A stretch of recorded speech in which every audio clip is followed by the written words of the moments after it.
Bismillah, alhamdulillah, wa salatu wa salam ala rasulillah. Welcome to another episode of HIJAB Show, where we discuss religion and politics, the two least controversial subjects. As always, I'm your host, Daniel Hayraju, and today we have an exciting show, a watch party to watch the upcoming discussion slash debate between Muhammad Hijab and Adnan Rashid. And this should be very interesting, inshallah. Obviously, last week I spoke with Hijab. We had like a almost 5-hour live stream. We talked about a lot of things. We talked about Wahhabism. We talked about compassionate imams. We talked about how these different groups will use theology to advance their political program. And it was very enjoyable. It was a very enjoyable conversation, and your reactions to it was also interesting. Some people really enjoyed it. Other people were annoyed. Other people were not so satisfied, not so happy with it. And, I think that there are multiple valid reactions that people can have. Today we're going to look at the follow-up, because now Hijab has invited Adnan to come to his live stream and set the record straight.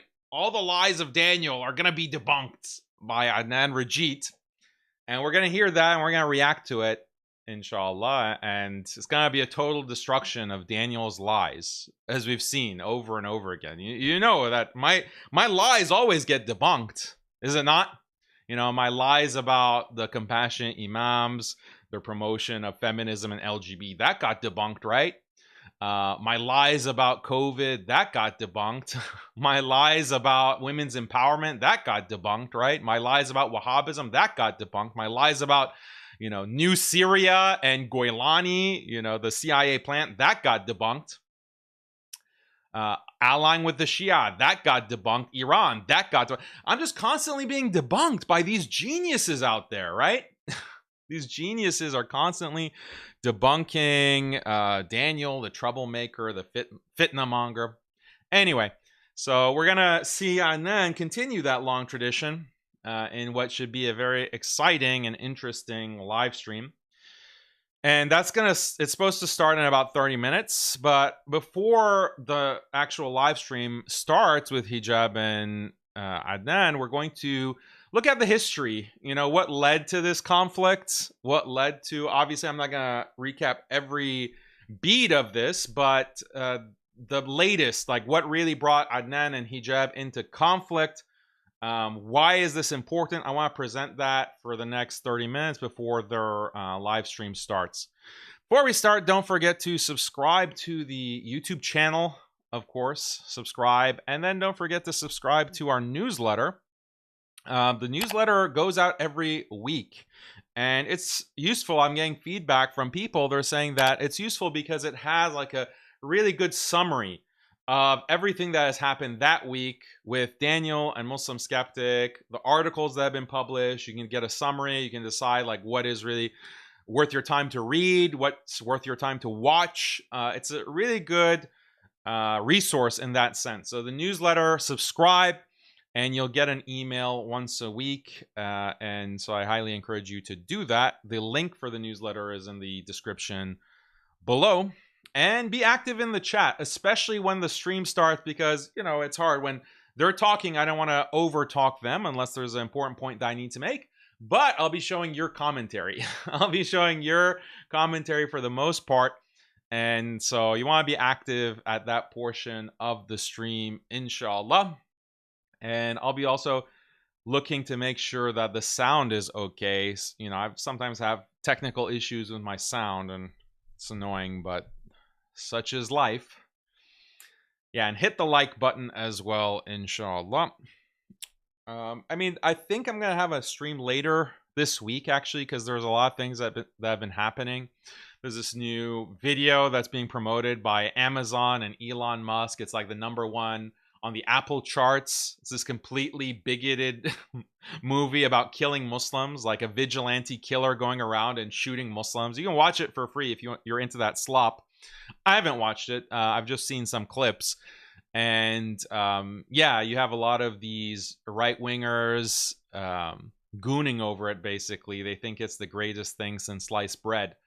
and I have some commentary online about that, but I might do another stream to talk about that, to talk about the kind of Muslim reaction, how we should react. And then also want to talk about how some of the Muslim organizations and institutions are responding to the rise in anti-Muslim hate and the anti-immigrant sentiment that is being pushed. You know, it's being pushed by the usual suspects, you know, the usual suspects. Like this whole campaign against Muslims, we know the origin. Like the origin of this is like a, you know, filthy stained mattress in a Brooklyn tunnel somewhere. Like that's the source of all of this anti-Muslim campaign to ratchet up more interest, more support for war against Iran. War against Iran. Like, despite what the MOU says that we've talked about, actually, I've talked about in a couple of interviews, this agreement, memorandum of understanding between Iran and the US, it's going to pop off at any moment. The war is going to be restarted.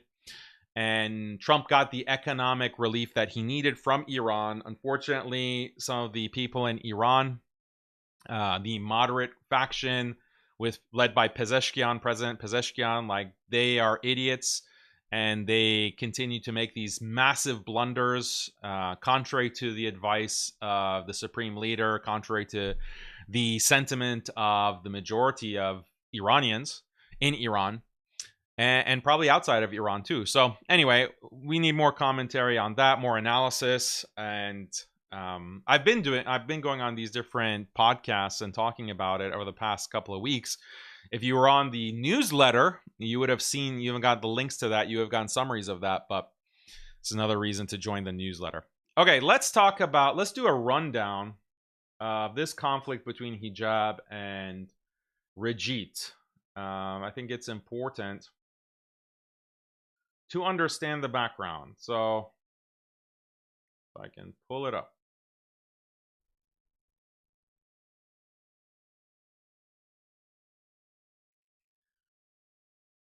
So here's a good segue into that, actually. Oh, there's some commentary already. Bring that up later. Here is this. Okay. So Halal Zoomer has this clip of Sneeko reacting to a tweet that I put out of the Wahhabis are already takfiring Sneeko. Okay, so already I predicted this was going to happen, that the Wahhabis are going to start takfiring Sneeko, and this is what Sneeko had to say to that. Okay, the Wahhabis are making takfir of me. Chat, am I takfired now? Apparently, this Wahhabi is saying, I know that my words will anger many, but the new Muslim card must stop. American Senko is no longer a Muslim, but a fanatical Shiite. Oh, no. Enough with the imaginary excuses for more than 3 years. Senko is a strong supporter of the Shiites in Iran and all the companies. And since Mohammed Hijab joined him and Zakir Naik with him, he has been going from bad to worse. So me, Zakir Naik, Daniel Kikichu, and Mohammed Hijab are all takfired? We're takfired. Yeah, that's, you know, he's a new Muslim. He does all this dawah. He strives to learn more and more about Islam. He's constantly siding with the Muslims. Unlike Tate, for example, Tate, who will side with the non-Muslims against Muslims, Sneeko will actually, contrary to his own interests and his monetary benefit, he sides with the Muslims. And he's done this consistently. He's done this consistently. And that's such an important, like, fundamental core value of being Muslim, is to have wala. To have loyalty to the Muslims, to have loyalty to Allah and His Messenger. That's such a key core value of Islam. It's a part of Iman. And that's what we see from Sneeko. And we don't see it from these Wahhabis. We don't see it from these Wahhabis who say that, no, the vast majority of the Ummah are actually kafir. They're not even Muslim. They're mushriks, because they don't accept the creed, the aqidah of this 18th century reformist named Ibn Abdul Wahhab. They don't accept his creed and his retardation. Therefore, they're kafir mushriks. And we have to show animosity towards them, and we have to fight them even more than we fight the enemies of Islam, who are not really enemies. They're Ahlul Kitab. The Jews and the Christians in Tel Aviv and Washington, D.C., they're actually closer to Islam than these mushriks, the Ikhwanis and the Rafida and the Sufis and the Ash'aris and the Maturidis, they are mushrik kafir. And so they're actually worse than the Quraysh. Like they're worse than Abu Jahl, who fought the Prophet ﷺ. We have to have even more animosity towards them than we have to Abu Jahl. And actually, Ahlul Kitab in Tel Aviv, they're closer to Tawheed, actually. This is what they say. This is literally what their Sheikh Ibn Abdul Wahhab said. This is what their top authorities have said throughout history. And that's how they live it out. That's what they actually express. The proof is there in the pudding. You can see it. And so this is why we have to fight back. And that's really the overall dynamic between Wahhabis and the rest of the Ummah. Okay? The dynamic is that the Wahhabis are constantly trying to position themselves as being closer to orthodoxy and Ahlul Sunnah and the Salaf and the Sahaba. And they want to present themselves as this kind of religious authority from which they can then determine, oh, who is Muslim and who is not. Sneeko is not a Muslim. Sneeko is not a Muslim. He's going contrary to the Quran and Sunnah. But really what underlies this is politics. Is the politics of what Sneeko has said, what Muhammad Hijab has said. That Muslims have to be united. They have to create a pan-Islamic unified bloc to defend Muslims against the genocidal program of the United States and Israel. This is contrary to the interests of the Wahhabis, who are just puppets of the Gulf states, okay, certain Gulf states, specifically Saudi Arabia. And so they create, to push that kind of political opposition to pan-Islamic unity towards a unified Islamic bloc, towards political Islam, they deploy these Wahhabis to start talking about Quran and Sunnah and Aqidah, and we're the most pious, we're the closest to orthodoxy, we're the closest to what is correct Islamic creed. But it's just a game. So we have to fight back, and we have to say, no. You're actually a deviant group. You're actually the Khawarij, okay? You are akin to the Khawarij who attacked the Salaf, who attacked the Sahaba, killed the Sahaba. You are akin to the Khawarij that takfired Ali, radiallahu anhu, okay? Takfired him and forced him by point of sword to repeat his shahada.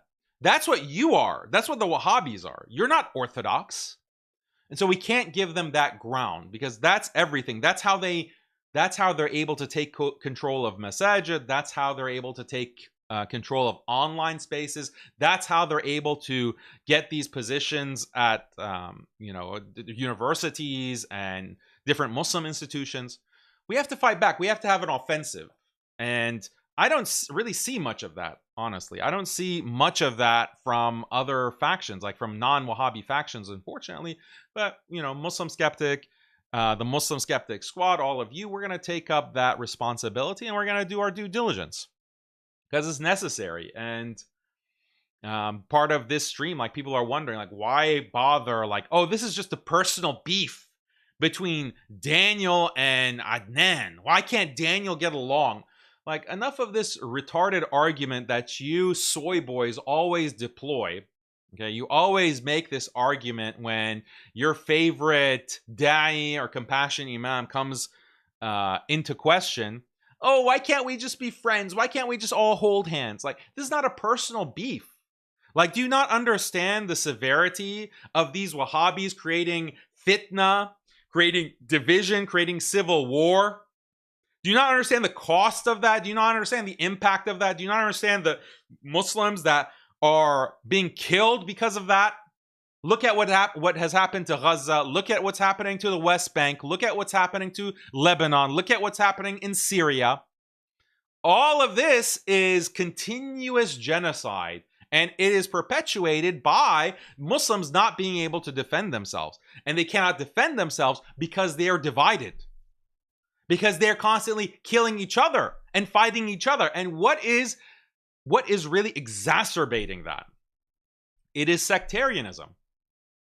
And, I'm completely fair. I say, well, Wahhabis aren't the only sectarians that we have in the Ummah. There are also Shi'i sectarians. There are other Sufi sectarians. Yeah, they exist. They have all these different stripes. But the most influential are the Wahhabis. And the Wahhabis have the most powerful online program. The Wahhabis have the most powerful online program to brainwash Muslims into thinking that they're Orthodox. Okay? Look at, some of these channels. Look at Mufti Uthman ibn UAE, okay? Look at Asim Hakim. Look at Adnan Rashid, even to a certain extent. Look at all of these platforms, and they are supporting each other. They have a Wahhabi block, and it's all promoting division and takfir, and he is a Muslim, he is not. Okay, and we can't support Iran. We can't support the Shia. The Shia are the bigger evil, the biggest threat, the biggest danger to the Muslims are the Shia. That's constantly what they're promoting. Why? Because they're getting the same script. They have all the same funders.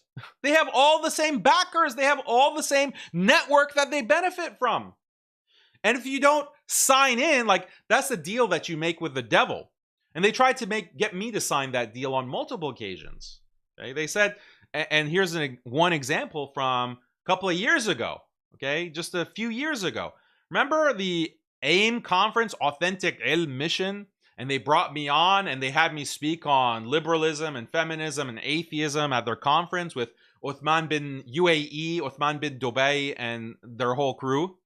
Okay, they wanted me to denounce the Deobandis. They wanted me to denounce this group. I'm not a Deobandi in the sense of a card-carrying member of that education system, even though I've studied with their ulama and I respect and love their ulama.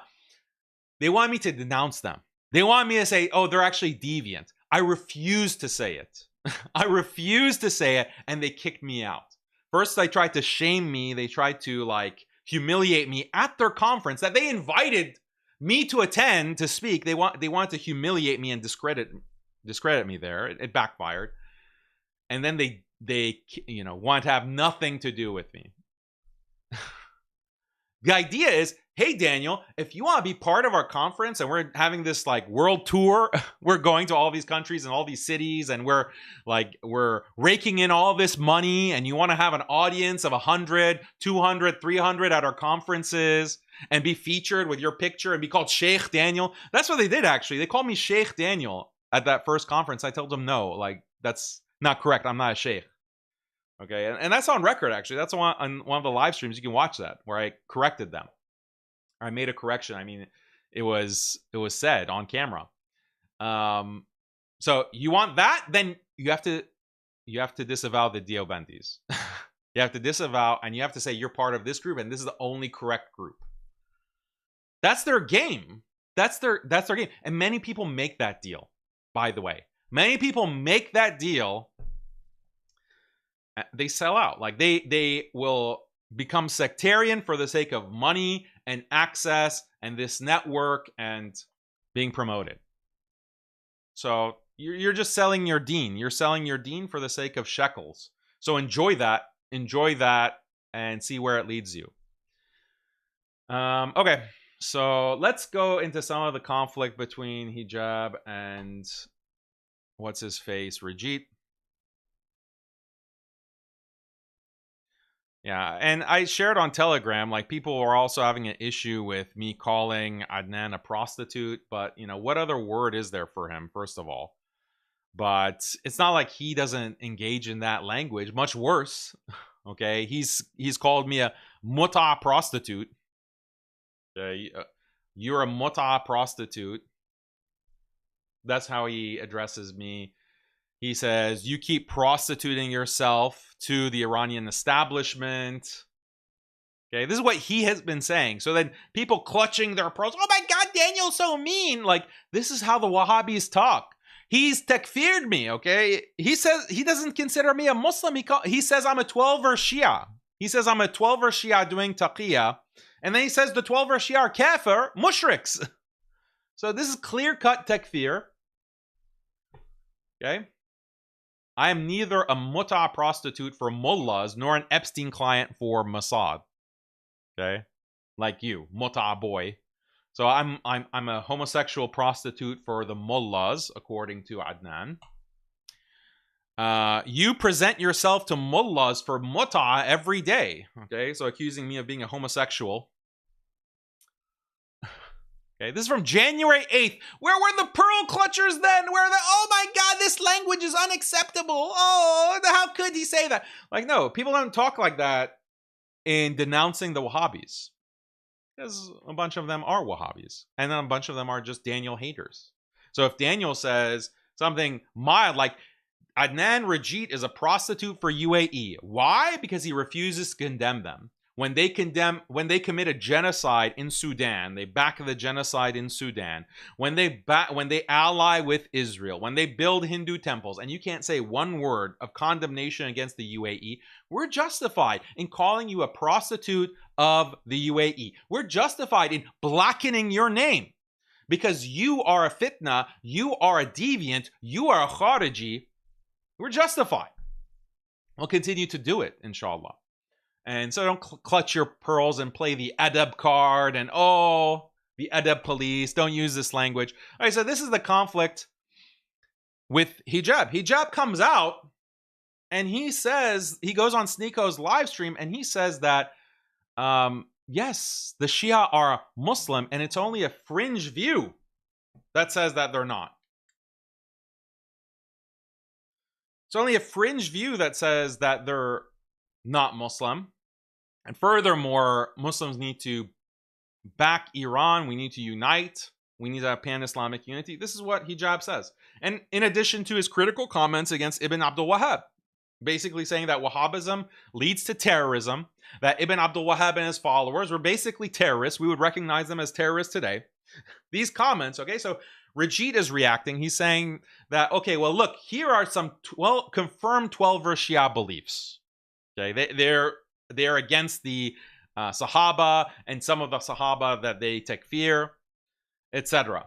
Okay, so then if your answer is no, that this is not kufr, then hijab himself becomes a kafir for denying tawatur. Okay, because these Shia groups, some of them, he doesn't have that nuance, of course. He just paints all the Shia with a single brush. They are takfiring Sahaba. Therefore, they themselves are kafir. Okay? And if you deny that, you're potentially a kafir. That's what he's saying to hijab. Of course, his argument is completely bogus for many reasons. Just a simple one that's easy to grasp is the fact that the Khawarij also takfired the Sahaba. Okay, many of the Sahaba, the leaders of the Sahaba, the Khulafa, they takfired them, they killed them.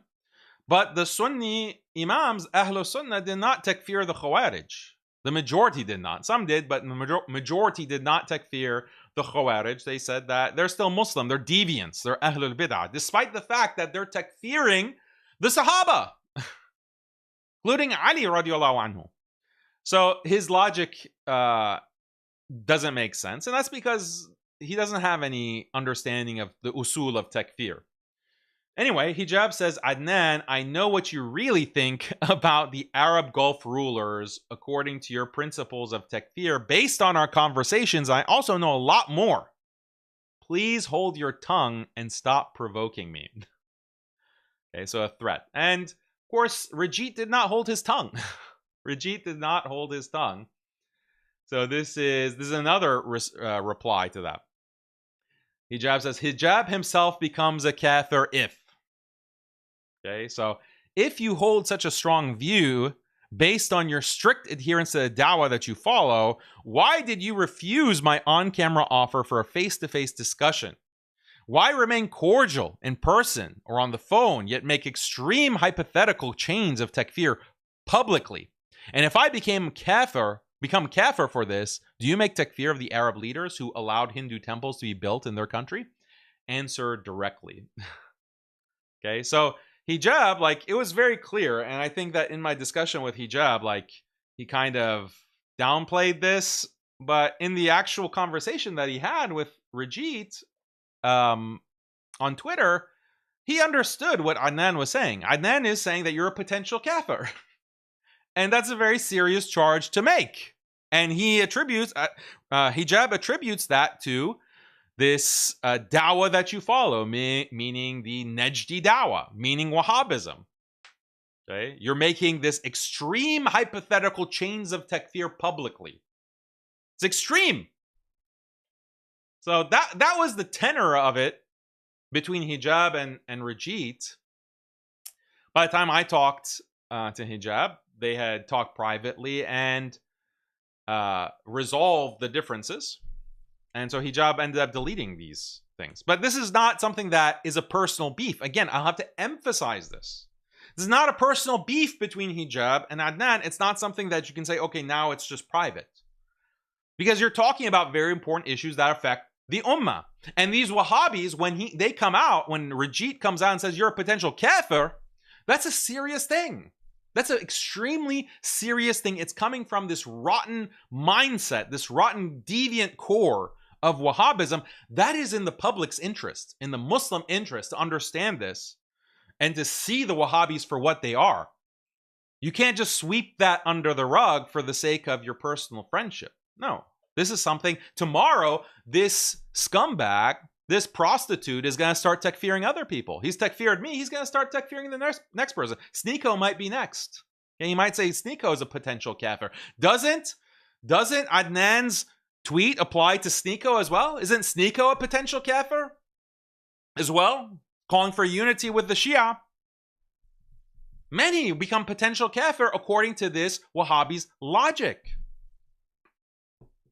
So, isn't that something that needs to be addressed? Isn't that something that needs to become a scandal? Like, how does this person still have any kind of respect or position in the UK Dawah sphere? That's what I don't understand. Like, how is this person not being given the boot? How can you have a Wahhabi who's going out there calling people potential kafir, right, left, and center? And also, by the way, insulting the Sharia and denying the practicality of the Sharia. Like, that's what he said. Like, we played the clip on the hijab live stream where he says that he wants unity with Hindus. And then he says, like, oh, some of these Mughals where they, or these sultans where they're applying the jizya, that's not practical. I don't think that's pragmatic. That's what he said about the jizya. So what other commands that are in the Quran do you not find practical, Adnan? Can you tell us? It's a pattern with this deviant, okay? But for some reason, he's respected. He has this position. Why? And people say, oh, but he's an elder. He's not an elder. He's around my age. We're in the same generation. Sadly, I'm the same generation with this Rajit. So he's not my elder. In what sense? Okay? Anyway. So, yeah, don't be deceived by my youthful looks. You know, I have like, my son is a teenager. Okay? I'm raising a teenager like an old man. I've been around the block. So don't think that Adnan is my elder. He's not. Like, Adnan is not that old. Okay? Wahhabi Dawah hasn't been too kind to his facial features and his hairline, but he's not that much older than me, guys. So then hijab continues. Don't be a coward and say to the public what you emphatically told me personally. You were a mufti when you declared Daniel a kafir, in all caps. Be a man and answer. Okay, so doing the typical Wahhabi avoidance, the Wahhabi ducking, won't address a clear question about the UAE rulers. Okay, be a man, Rajit. Has cat got your tongue, Adnan? You were the one who initiated this exchange, and yet now you seem determined to avoid the very question everyone is asking. At this point, your silence is speaking louder than any answer could. I assure you, your reputation is on the line. Please be a man and confirm. Anyone in the Muslim world who has ever done istighatha as a kafir with no excuse, since the matter is graver than the issue of Sahaba. Okay, just asking the Wahhabis to have basic consistency is an impossible task. They will never be consistent. And if you trap them and ask them a direct question, they just avoid it because they're too retarded to be consistent. Their IQ is too low to actually be consistent about any of the issues that are like their number one thing, like their istighatha, for example. Okay, their number one thing, shirk, right, is their number one thing, yet they don't want to say anything about the Hindu temples being built. Ibn Abdul Wahhab is their number one sheikh, but Ibn Abdul Wahhab says that if you ally, like if you do tawalli, basically, if you ally with the mushriks against the Muslims, you're a kafir. Like that's one of the nawaqid al-Islam. That's one of the nullifiers of Islam in his pamphlet, basically, on that topic. And yet you don't say you're not doing takfir with the UAE or with Saudi or any of these governments that are allying with the kafir governments to attack the Muslims. You're not doing takfir of them. It's inconsistent. This is why the Wahhabis will refuse to debate. And this is what we're going to see. I hope that Adnan Hijab is going to follow up on these questions. He needs to follow up. He needs to get answers. Okay, how can you portray yourself as an Orthodox Muslim, as a da'iyah who teaches tafsir and teaches Islam and does da'wah and knows so much about tawheed and shirk that you have to police other Muslims and call them potentially kafir, yet you're not consistent. You don't have the basics of consistency. This should be a scandal. This should be a scandal. Consistency that actually brings into question your not only allegiance to the Muslims, but the fact that, like, who's actually paying you? Like, what kind of political ruler is paying you or supporting you? Like, what are you benefiting that prevents you from being consistent for the sake of Allah, for the sake of Islam?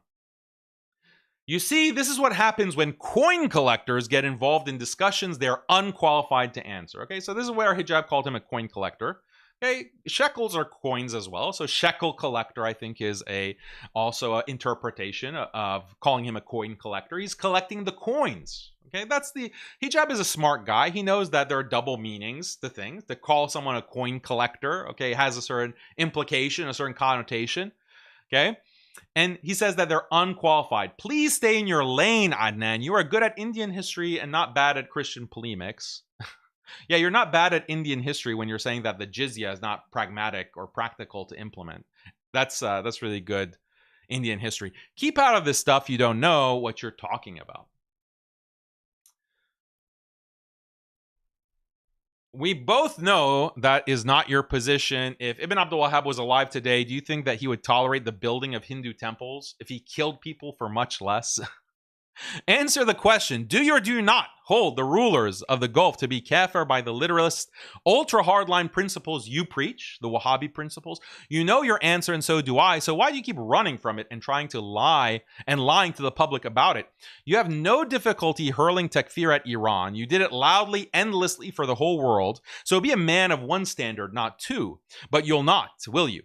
And spare me the line that this is a view you cannot share, that you are not a mufti, although you made plain takfir of Daniel without so much as being able to read the Quran in a proper way. It is not that you have no view. You have a fierce one. It's only that your courage deserts you. The instant honesty would cost you something. With Iran, the words poured out without end. With Saudi, with the Emirates, with the whole of the Gulf, nothing but silence. A man whose hardline severity runs freely in one direction and dries up in the other is not a free man. He's owned. He's owned. He files down his takfir to flatter the Arab secularist nationalists who hate him more than I do and consider him not worthy to get them a cup of coffee. And welcome to another live. These lives are now becoming an interesting feature of everyone's routine, weekly routine. I hope everyone's enjoying them, because I think there's a lot of benefit to be extracted from some of. Okay, so the live stream has started with Hijab, and we didn't get to everything that was discussed between Hijab and Adnan, but that's fine. You got the gist of it. So now let's see what is going to take place in this conversation. Let's listen in. All of which have significant followings and have excellent contributions to the Dawah of Islam. But before we begin, apparently the audio is not good here. Is that true? Is that true? Oh, the audio is good now. Can you guys hear me very well? Put 1 or something if you can hear me. Or put 2 if it's bad. Fixed mic. They're still saying fixed mic. Okay now. Yeah, okay now. All right. Well, it's okay now. All right. Yeah, so I was just saying, guys, I was just saying that, these lives that we've been doing, I like diversity. I get bored of just doing the same thing over and over again. I can't do like, okay, Christian polemics and discussion all the time. I'm not that interested in doing that, with respect to our Christian brothers. But we can't, I find it boring to do that. So I like the fact that we're mixing things up, that one week we'll speak to, Christians and atheists. Another week we'll speak to other Muslims, another week. And that's what it is, And you'll notice, and I hope you do notice this, okay, that the attitude that I tend to have with Muslims will be different for the most part, that then the attitude I have with enemies of Islam. And I'll tell you why in a second, but certainly this is what I believe the Quran tells us. I wanted to start off actually this live before, because we're waiting for Brother Adnan to come. So before he does come, I wanted to recite some Quran actually. And Zishan's going to be helping me out if I make any mistakes. And no, I was actually Surah Al-Hujurat, which is chapter 49. Yeah. The reason why is because this particular chapter, when it comes to Muslims, right, it gives us guidelines I think we should remember, especially with the themes that have happened the last couple of weeks: racism theme, unity theme, reconciliation theme. So I want to, let's bring the Quran to the fore first. Let's bring the Quran, maybe translate a couple of the verses to set the tone for our, inshallah, discussion with Adnan Rashid. So I'm going to start now with the recitation, and Zishan's going to correct me if I make a mistake. Oh, you can follow along on the screen as well, can you? Okay. أعوذ بالله من الشيطان الرجيم. بسم الله الرحمن الرحيم. يا أيها الذين آمنوا لا تقدموا بين يدي الله ورسوله واتقوا الله إن الله سميع عليم. يا أيها الذين آمنوا لا ترفعوا أصواتكم فوق صوت النبي ولا تجهروا له بالقول كجهر بعضكم لبعض أن تحبط أعمالكم وأنتم لا تشعرون. إن الذين يغضون أصواتهم عند رسول الله أولئك الذين امتحن الله قلوبهم للتقوى لهم مغفرة وأجر عظيم. إن الذين ينادونك من وراء الحجرات أكثرهم لا يعقلون. ولو أنهم صبروا حتى تخرج إليهم لكان خيرا لهم والله غفور رحيم. يا أيها الذين آمنوا إن جاءكم فاسق بنبأ فتبينوا أن تصيبوا قوما بجهالة فتصبحوا على ما فعلتم نادمين. واعلموا أن فيكم رسول الله لو يطيعكم في كثير من الأمر لعنتم ولكن الله حبب إليكم الإيمان وزينه في قلوبكم وكره إليكم الكفر والفسوق والعصيان أولئك هم الراشدون فضلا من الله ونعمه والله عليم حكيم وإن طائفتان من المؤمنين اقتتلوا فأصلحوا بينهما فإن بغت إحداهما على الأخرى فقاتلوا التي تبغي حتى تفيء إلى أمر الله فإن فاءت فأصلحوا بينهما بالعدل وأقسطوا إن الله يحب المقسطين إنما المؤمنون إخوة فأصلحوا بين أخويكم واتقوا الله لعلكم ترحمون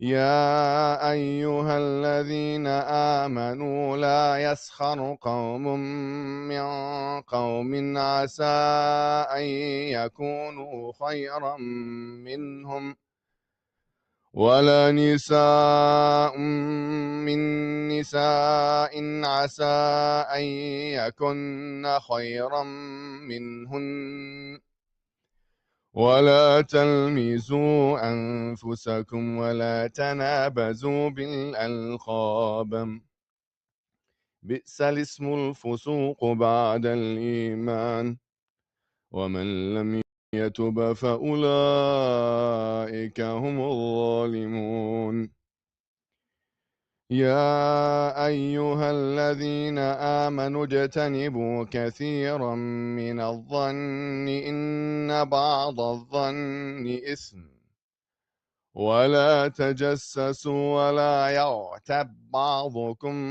بعضا أيحب أحدكم أن يأكل لحم أخيه ميتا فكرهتموه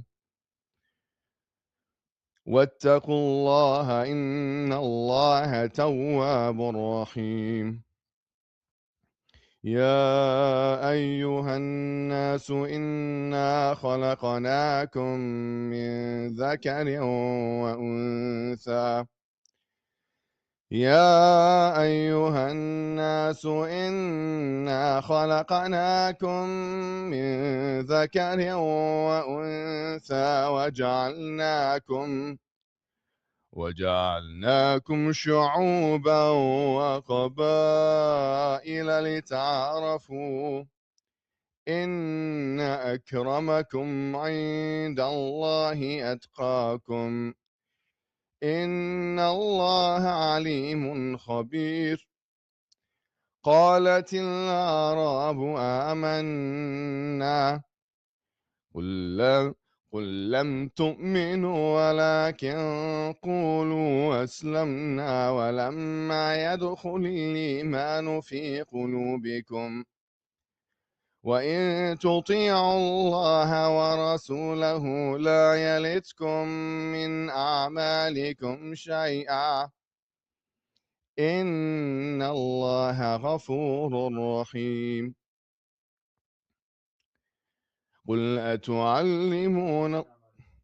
قل إنما المؤمنون الذين آمنوا بالله ورسوله ثم لم يرتابوا وجاهدوا بأموالهم وأنفسهم في سبيل الله أولئك هم الصادقون قل أتعلمون الله بدينكم والله يعلم ما في السماوات وما في الأرض والله بكل شيء عليم يمنون عليك أن أسلموا قل لا تمنوا علي إسلامكم بل الله يمن عليكم أن هداكم للإيمان إن كنتم صادقين إن الله يعلم غيب السماوات والأرض والله بصير بما تعملون.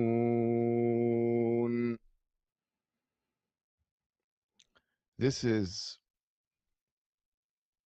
Surah Al-Hujurat. This is a surah which Allah is teaching us manners, teaching us what to say and how to behave with other Muslims, and what to do and what not to do. And there are many things that, as I mentioned in the last couple of weeks, has been said and done. And there are many things that we can learn from this surah. For example, Allah says, إِنَّمَا الْمُؤْمِنُونَ إِخْوَةٌ فَأَصْلِحُوا بَيْنَ أَخَوَيْكُمْ. That certainly the Muslims are brothers, or the believers are brothers, so reconcile between the brothers. This is a command from Allah subhanahu wa ta'ala. Allah did not specify what kind of believer.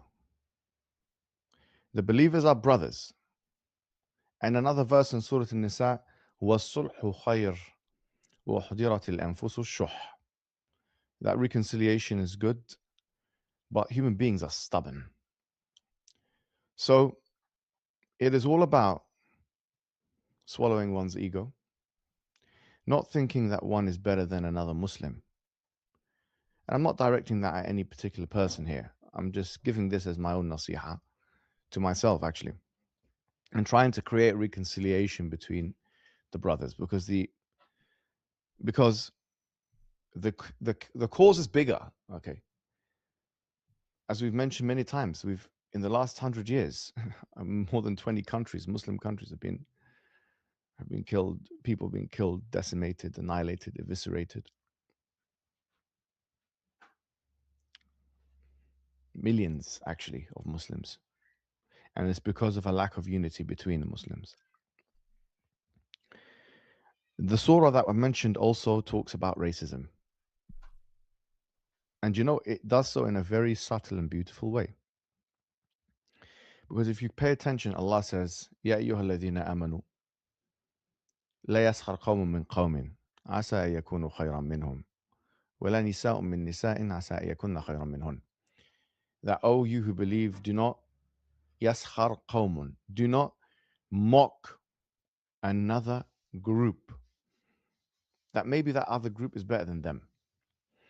And women should not mock the other women. Maybe those women are better than them. And Jazahullahu khairan, actually, Muslim Lantern really did a good job, I would say, when he came on the stream. And wallahi, I'm not just saying this, but he did make me think. After the stream I had with him, I had a quiet moment of reflection. Until this moment, I don't think I fulfill any of these things that I'm telling you about. So I am just narrating and giving myself advice, reminding myself of this information, because I need it most, actually. Let's be honest. So don't make fun of another people. They may be better than you. And don't call each other names. وَلَا تَنَابَزُوا بِالْأَلْقَابِ. Okay, don't call each other names. Well, I'm getting a phone call now from a main man himself. Assalamu alaikum, Adnan, how are you? I'm live now.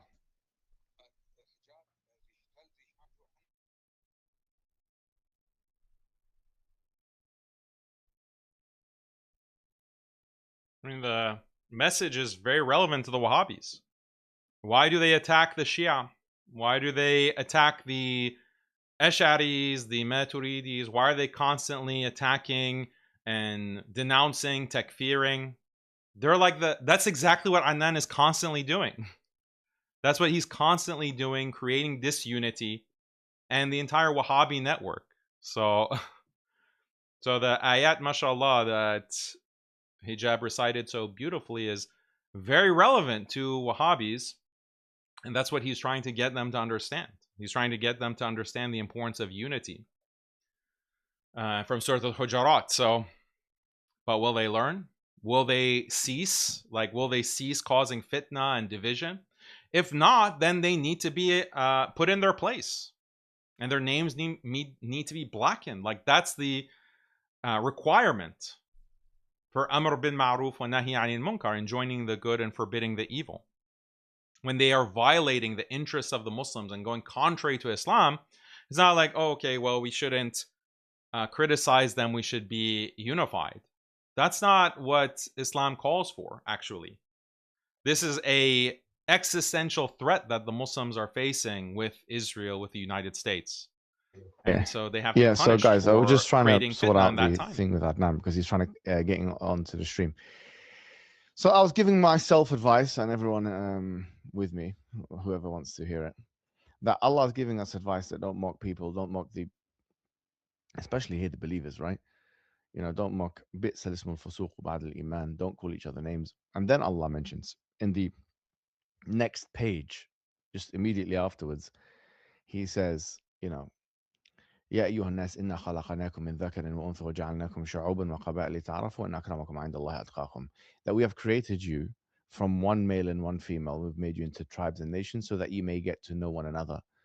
So the racism that took place a couple of weeks ago or whatever, and that's been happening, and really it's uncovered something about the ummah that we need to work on. It's contrary to what the Quran is telling us, right? It's contrary to how we should be behaving. And so I was really disappointed with that. But I think it's important to renew our intentions in these regards, to remind ourselves of these ayat Qur'aniyah, where Allah subhanahu wa ta'ala is telling us that we've got to be disciplined believers, that we are all one unity, that He wants to see reconciliation between the believers. He wants to see the believers sincere towards each other, not trying to harm each other. And you know, subhanAllah, like there's another verse in Surah Al-Ma'idah, Allah mentions, يا أيها الذين آمنوا ما يرتد منكم عن دينه فسوف يأتي الله بقوم يحبهم ويحبون أذلة على المؤمنين أعزة على الكافرين يجاهدون في سبيل الله ولا يخافون لومة لائم. That, oh, you who believe, that oh, you who believe, يا أيها الذين آمنوا, that how does that, I forgot the air now. I just said it, and I'm starting to forget things. Subhanallah. Whoever turns on their heels, right? Whoever turns on their heels, that Allah will bring about a people that He loves and they love Him. That, and this is the key point here, أذلة على المؤمنين, that they are أذلة really means humble. That's what this translated, but someone dhalil is someone who's letting people kind of have their way. Don't fight too much with the believers. The message in the Quran is عزاء مع الكفار رحماء بينهم. Okay. That He wants us to be, especially with some certain types of believers, mighty and dignified with the disbelievers, but then رحماء, very compassionate with the believers. So I want you.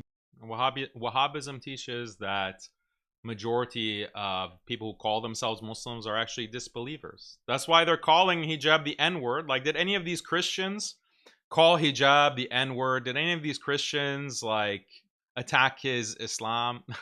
But the Wahhabis, immediately, as soon as he talked about Iran and Shia, immediately they start spewing this against him. Maybe, right? Impulsiveness. And then you guys, you can hold me to account.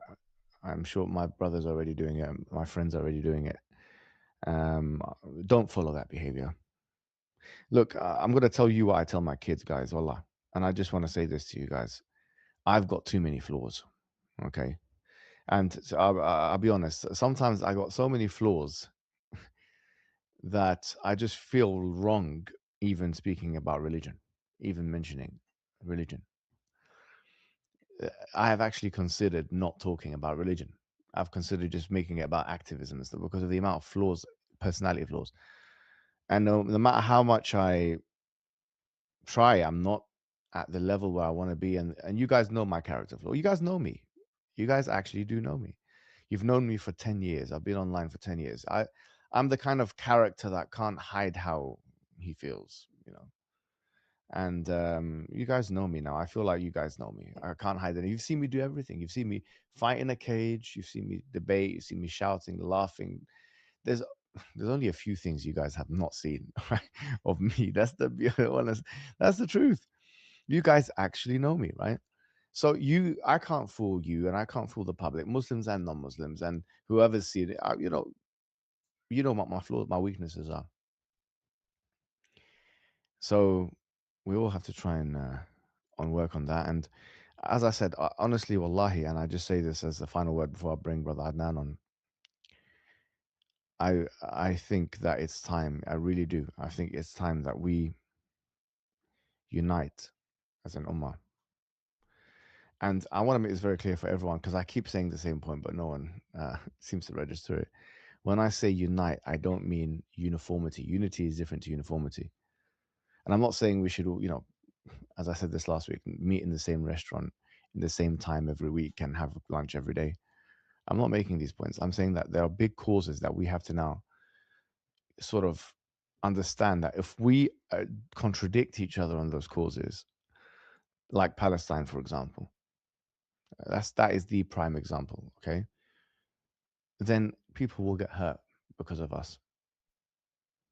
People may get hurt because of us. People could, well, like we may be contributing to the suffering of people. And any sort of division that is, people have different divisions in the Ummah of Islam. There's 2 billion of us. There's tribal divisions, there's, as we've seen, racial divisions, unfortunately, and some of it is racist divisions. And we have sectarian divisions. But we have to start being mature, guys.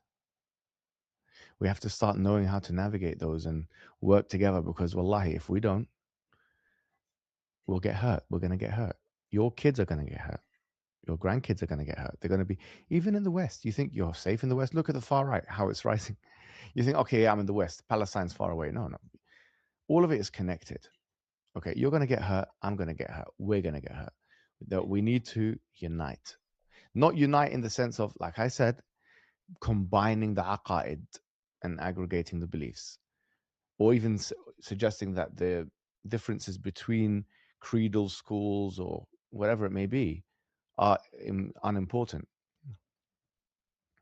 All those differences are extremely important. Okay, I think Adnan Rashid is here now. So I hope with that beautiful introduction, a beautiful man like Adnan Rashid is going to join us. Assalamu alaikum, how are you? Wa alaikum salam wa rahmatullahi wa barakatuh. You can hear me clearly? I can. Can you turn up a little Alhamdulillah. bit? Yeah. Jazakumullah khairan. Thank you for that beautiful introduction and that beautiful opening with the Quran and beautiful advice to unite. And it doesn't mean uniformity. I agree 100%. Okay. And unity obviously comes with principles and shurut and all the conditions that are set by the ulama. So I agree, alhamdulillah. So Hmm. first of all, let me introduce Do you mind the censoring your purpose. camera a bit, Adnan? Sorry. Can you just put your camera Uh, in the middle? He agrees with unity with the Shia or with Hindus. I'm confused. Yeah. Perfect. okay, brilliant. So let me, inshallah, introduce the purpose of this stream. We had an interaction on X, formerly known as Twitter, and initially it wasn't pleasant, and we spoke to each other over the phone. We go back a long way. We have been friends, alhamdulillah. We have beautiful memories together. We've done a lot of work together. I still remember when hijab started with Speaker's Corner as a young man. This was a while back. I still remember that very clearly. MashaAllah, tabarakallah, you've done a lot of good work on atheism, on liberalism, on even Christianity. You've debated die-hard kuffar, haters of Islam, and defeated them in debate, which we are proud of. Alhamdulillah. And That's you very have as good. well, and you've done an immense service to the Ummah. And as I mentioned, like even the David Wood debate, a lot of the arguments I used were inspired by some of the talking points you had with your interlocutors in the debates, and you're one of the first actual Muslim debaters that popularized the development of the Trinity argument from a historical perspective. And that, I think that was your, like I said to you on the phone, I think that really was your prime when you were on the stage there with James White and others. We want that back. This is where you, like, if I was football is going on now, right? So if I was a manager, I'd put you as a striker. You're no good as a defender. You know, you are the guy who scores the goals. You know, so that's where I would be putting you. Jazakallah khairan for those kind words, and I hope I'm like what you think I am. I hope so. I aspire to be better every day. Alhamdulillah. So just coming back to the purpose of the stream, I just wanted to have a discussion openly for everyone to see that we can disagree on times, on topics at times. We can also have different views, different methodologies, different approaches to topics, but still we can cordially discuss our differences and move on and not insult each other, because we are supposed to be du'at. We uphold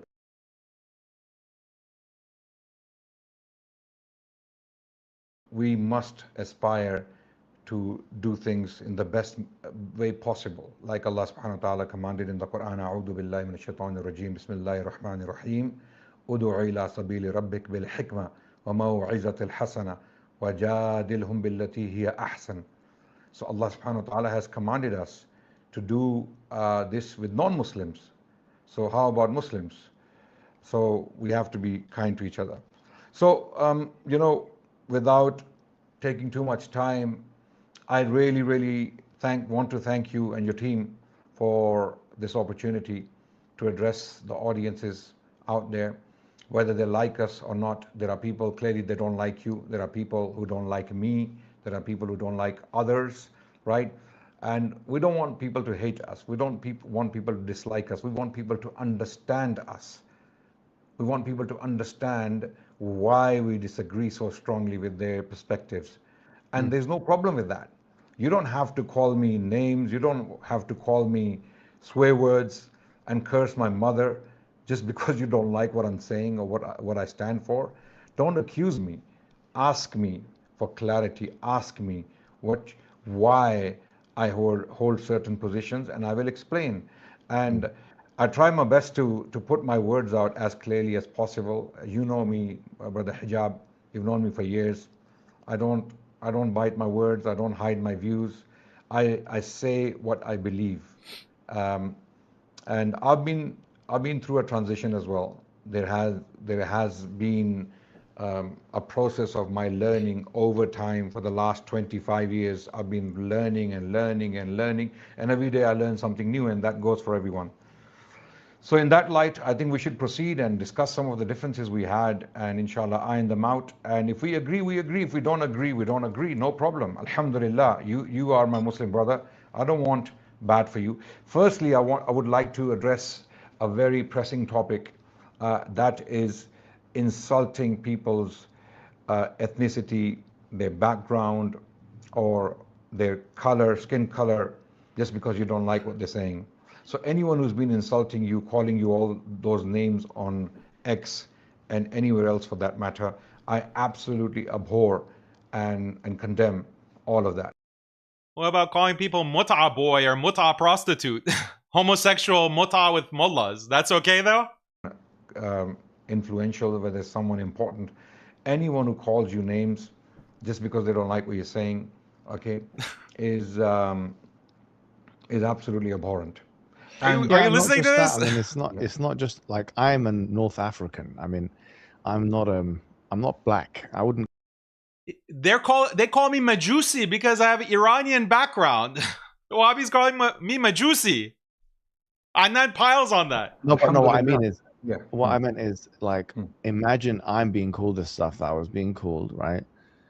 Imagine how a black person would feel. Do you know what I mean? It's not even just an insult to me. This is an insult to an entire group of people. Like, and these are Muslims. A lot. You've been to Africa. You've seen how beautiful these people are. You know? Yeah, absolutely. We're not in the game of that, and that's why I wanted a bit more. I'll be honest. I wanted a little bit more condemnation when it was happening from modern Salafis or neo-Salafis or whatever it is, people that are with the Najdi Dawah, because these individuals in Saudi Arabia or whatever country they were in, the Gulf countries, they were a mix of students of knowledge who are staying quiet about that. And then you had some, obviously, nationalists. They're not religious people. That some of them I've had conversations with as well. But I was more offended by their silence than I was by these nationalists, you know. I was more I offended think by, like, to be someone could fair, have said easily, yeah. like, you know, as a person who follows the dawah of Muhammad ibn Abdul Wahhab, whatever, I completely disagree with the way that the line of attack is being directed at this individual here, because it's offending me. You know, this is attacking the whole black race essentially, and all the Africans, and that's what it was. I'll be honest, it was missing, and it's not for me. This is more offensive to all of the black people that had to hear that and had to see that and had to witness that throughout the world. I think to be fair, I don't think most of these students are even on X watching all of this taking place. And if they are on X, they see unpleasant stuff coming from both sides. Maybe they perceive some of your words to be as bad. For example, if you're calling them slaves, let's say, if you're calling them slaves of the Americans or the Zionists, okay, Yeah, but they're you calling me can't. a nigger. I mean, it's completely different. Yeah, absolutely. That's it. Which is absolutely evil. Which is absolutely evil. So the problem is when there are slurs being thrown from both sides. For No, example, but I've been abused. I've Adnan, been abused. I wouldn't compare Yeah. whatever I was saying with them, because the thing is, like, these guys, I was speaking to, I'll even mention their names. One of them was called Dr. Abdullah Al Judea, right? And he was attacking Sheikh Abdullah Al Jairi, actually. Initially, I got into the fray because he was attacking our friend and our Sheikh, Sheikh Abdullah. And I had enough. Like, you know, these people can attack me and you. You're the same. If someone attacks maybe a close friend of yours or a close sheikh of yours, maybe you'll feel more angry than if they attacked you, because it's like, I've been seeing this guy attacking the sheikh for a very long time, and he's a sheikh of mine and he's a friend of mine. So I actually felt angry on his behalf, and I responded to him. The equivocation that they made, Adnan, was this. I was saying the word Nejdi, okay? So their claim is that my using the term Nejdi, which is an academic term, which, by the way, like a Dawat Najdiya, they themselves call themselves a Nejdi themselves, right? It's an abbreviation, it's a shorthand for a Dawat Najdiya, the Nejdi Dawah. It's not talking about where they're from, okay? So these nationalists took it as an opportunity to say that, okay, well, I'm talking about their sort of region of origin, if you like. I wasn't referring to anything of the sort, nor did I intend it, nor do I care about talking about something like that. So then when they say, okay, well, you're using the word Nejdi, but who are you to use it? You're an African, N-word, this, blah, blah, blah, and you're an Egyptian and you're not a true Arab, and, you know, whatever they were saying, it's completely disproportionate. And then these students of knowledge, many of them, like, you probably know some of them, I don't know, right? A lot of them are watching the whole back and forth, back and forth, back and forth, back and forth. And some of them are responding, all right, completely sidestepping and completely leaving out, right, any mention of their racism, any mention of what they're saying. Some of them are actually being racist. Abdullah Juda made racist statements. He was said to Daniel Haqiqatu, you're a Persian. What are you doing here? He started invoking Persian Arab. He's a student of, he's meant to be a doctor in a university in Saudi Arabia. Okay. And he was being racist. Okay. And no one was saying anything to him. So there is a problem of racism here. That, yani, I think there's a problem with racism across the world today. Muslims have been affected by it, no doubt. Okay, there is racism in Egypt, there is racism in Saudi Arabia, there's racism in Pakistan, there is racism in Bangladesh, there is racism in yeah. there is racism in the US, there is racism, we are facing it right now in the name of Islamophobia. Islamophobia is the new face of racism. Okay, it's another guise of racism, right? So racism is a human problem. It has existed. Shaitan was the first racist. Ana khairum minhu. Yeah. Shaitan was the first racist. What Adnan condemns all racism. Okay, Hijab is bringing up the point about Wahhabis specifically, and their doctors and their professors are acting racist, and Adnan is deflecting. Oh, everyone is racist. There's racism everywhere. Let's say, yeah, I'm going to call him these words, and by doing so, I'm going to assert my superiority. This is shaitan. This is shaitan, clearly. Okay, like Rasulullah sallallahu alaihi wasallam clearly rebuked some of the Sahaba over expressing racial comments against Bilal radiallahu anhu. And the Prophet sallallahu alaihi wasallam took action immediately, right? And there are those famous, powerful reports from the Prophet sallallahu alaihi wasallam where he said that no Arab has superiority over a non-Arab, and no and I'm white happy you mentioned that, actually. Superior over that. The thing is, Adnan, and I have to be honest, like, I'm an Arab. I can say this, right? It wasn't just racism, it was an Arab supremacy thing. Okay, they were using Arabness, and in particular their lineage or their, you know, wherever they're from in the Gulf country, as a way of showing superiority over somebody else. Now, I'm speaking about a very specific kind of racism, right? Which some of them even use religious justification for. Now, when I started interrogating their line of reasoning, like, one of the things I said to them was, okay, the Prophet Muhammad sallallahu alaihi wasallam, right? He comes from the, I mean, they really look. I just want you, if you have a chance, I've left this all on there, right? If you have a chance on Twitter, look, I'm writing this in Arabic and they're responding. I said, look, if you're talking about genetic argument, right? The Prophet Muhammad sallallahu alaihi wasallam, as an example, right? He comes from, as you know, and ironically, he comes from the line of Adnan, right? And then Adnan goes all the way up to Ismail. Ismail, his mum, was Hajar, and most scholars say that she was a Coptic. Yeah, exactly, right. So she was from Egypt. She was Egyptian, not Coptic. Yeah, I mean, we sure. don't. I mean, Coptic's more like as an ethnic, not as a obviously religious thing. But she was an Egyptian, right? So she was an African. So which means that, okay, if they're going to take this racial supremacy line and genetic supremacy line, then actually the Prophet descends and has part of his genetic material the genetics of essentially an African woman, right? Now, the real Arabs, the purest Arabs, are actually the Qahtanis, or the Yemenis, if you like. That's the pure Arab. Now, so that's why Ismail, when he went, he saw Jurhum, etc., he had to learn. He became Mustarab, actually. So the problem with, there is actually, by the way, I mean, I don't want to confuse too many people. There are scholars in Islamic history who made these sort of arguments. Fadlul Arab and this and that, the virtue of the Arabs. And to be fair, there are scholars that have made these arguments for other races, like Al-Jahiz. He wrote a book called Fadlul Sud, the virtue of the black people over the rest. And he was black, obviously, you know. But the point is that these are the sort of justifications that, like, students of knowledge now have to realize. When you start to interrogate what you're saying and think about, if it's a genetic argument, then, well, it collapses, because the Prophet was Mustarab anyway. He was actually, in a sense, from a non-Qahtani, a pure Arab tribe. Ismail had to learn Arabic. His mom was from Africa. I have a different argument to this, Hijab, where I believe it kind of finishes the whole debate. When people look down on cleaners, here in Pakistan we have a class, they are predominantly Christian, and they're mostly Christian.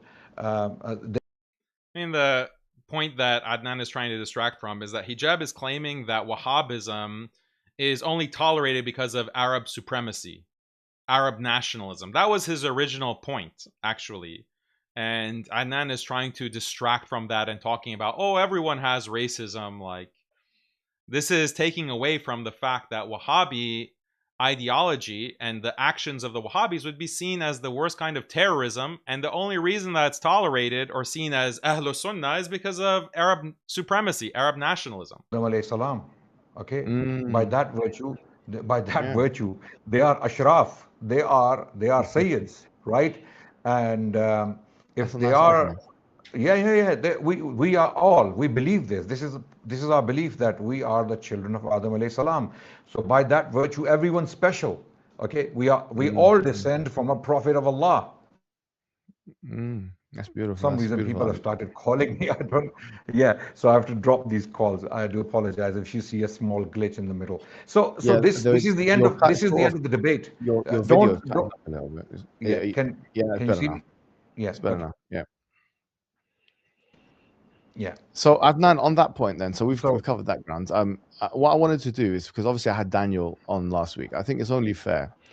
He made a few accusations about you, whatever, and some of them I think probably did represent what you said. Some of them were exaggerations. Some of them I, pushed back on, whatever it may be. Hijab made accusations against Adnan too. It wasn't just me. Because I think it's right that you have a right to respond. Anybody who's spoken about should have a right to respond. That's the just thing to do, and it's the right thing to do. So do you want to comment about any of the things? Would you want me to tell you, for example, some of the things that were said? I don't know if you watched it, but I could tell you I some of the things that were said. thank you for that. Thank you for the opportunity. I really appreciate that because he came on your stream. We had a Yeah. conversation about it before the stream, and I did highlight some of the challenges you may face with regards to his attacks on me. The guy wants me dead. He wants me jailed. He wants me possibly incinerated. Did he say that? Sorry, can you hear me? No, but did he say anything like that, or is that? Oh yeah, Ila, I'm gonna substantiate everything I'm Okay. saying. I don't want him dead. I have no personal grudge against him. I don't Really? want him destroyed. I don't want him taken away from his children. I don't want him. I don't want evil for him. I want him to repent. I want him to change the way he does things and the way he communicates with people for his betterment. It doesn't affect me. Alhamdulillah, I am a Speaker's Corner veteran. As you know, we have thick skin. We have rhino skin. You know, we've been through storms. People call us all sorts of things. We've been through all sorts of challenges, and Alhamdulillah, here we are, still busy doing da'wah. Okay. Oy vey, I'm the victim. Oy vey. I'm the worst when it comes to this. Like when I start, it's an addiction, bro. It's really an addiction, and I decided. He's mass takfiring Iran while they're getting bombed. He's like constantly creating animosity and hatred towards hundreds of millions of Muslims in the Middle East. But he's the victim. And what a lie. When did I say that I want him killed? This is incinerated. Was in place. Yeah. Because the problem is most of the people commenting in your comment section, you don't even know who they are. Most of them are anonymous accounts. They are saying evil things. They leave comments that are very, very distasteful, and you have to sometimes clean your comment section. They are insulting the Prophet sallallahu alaihi wasallam. Sometimes the Shia, they come and they insult the mother of the believers, Aisha radiallahu anha. They insult the Shaykhain, and the list goes on. And some atheists are insulting Allah, right? So you have to really, really put up with all this. So it's a very bad space. Shia and atheists. So what about that takfir, huh? Yeah. It puts you against people that you disagree with. Like, YouTube in a way that when you're on YouTube and stuff, like make a video, you'll see underneath the whatever video this is, it's going to probably be majority positive comments. I mean, that's usually how it works. Instagram, probably the same. TikTok, I don't know that much about, but I feel like Twitter is the opposite. It's a cesspit. It's completely it is antagonistic. That's how they've set it up. I agree, and it's very difficult to control your emotions. Wallahi, I'm a very emotional person, and sometimes I lose my temper. Sometimes I lose my patience, and I feel that I have to respond to misconceptions. But we're dealing with phantoms.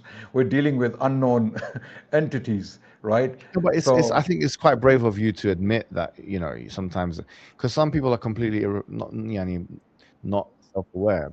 The fact that you're saying that, I think people will respect the fact that you understand that sometimes you can be like that.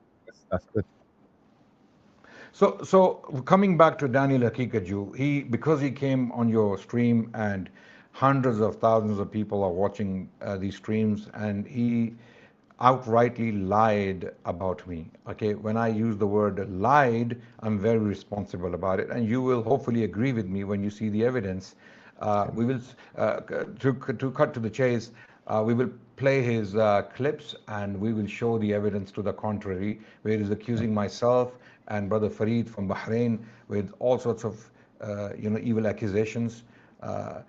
Brother Fareed is one of the most gentle souls I've known. I don't know if you have met with him. He's a very gentle brother. He's a very learned brother. He's not an aggressive guy. And this person, Daniel, has been going after him just because he doesn't agree with him on the Shias and Iran. We will discuss. I've been going after Fareed. Look at his channel. 90% of his videos are attacking me, calling me a shirk apologist. Put up something very bad he did with myself and Fareed. He tried to link us with Bondi attack in Australia. So can we put up that screenshot of that particular tweet or Are you that speaking to post? your guys from? You're speaking to your guys. I'm speaking to my admin.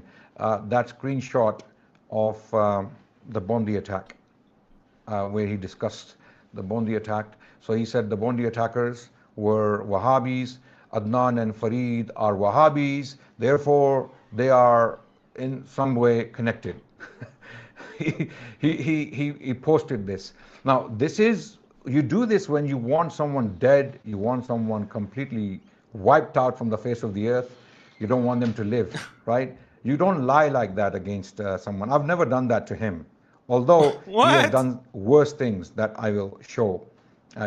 He called me Iranian agent. What are you talking about? He called me a Hezbollah, you know, tied to Hezbollah and all these groups.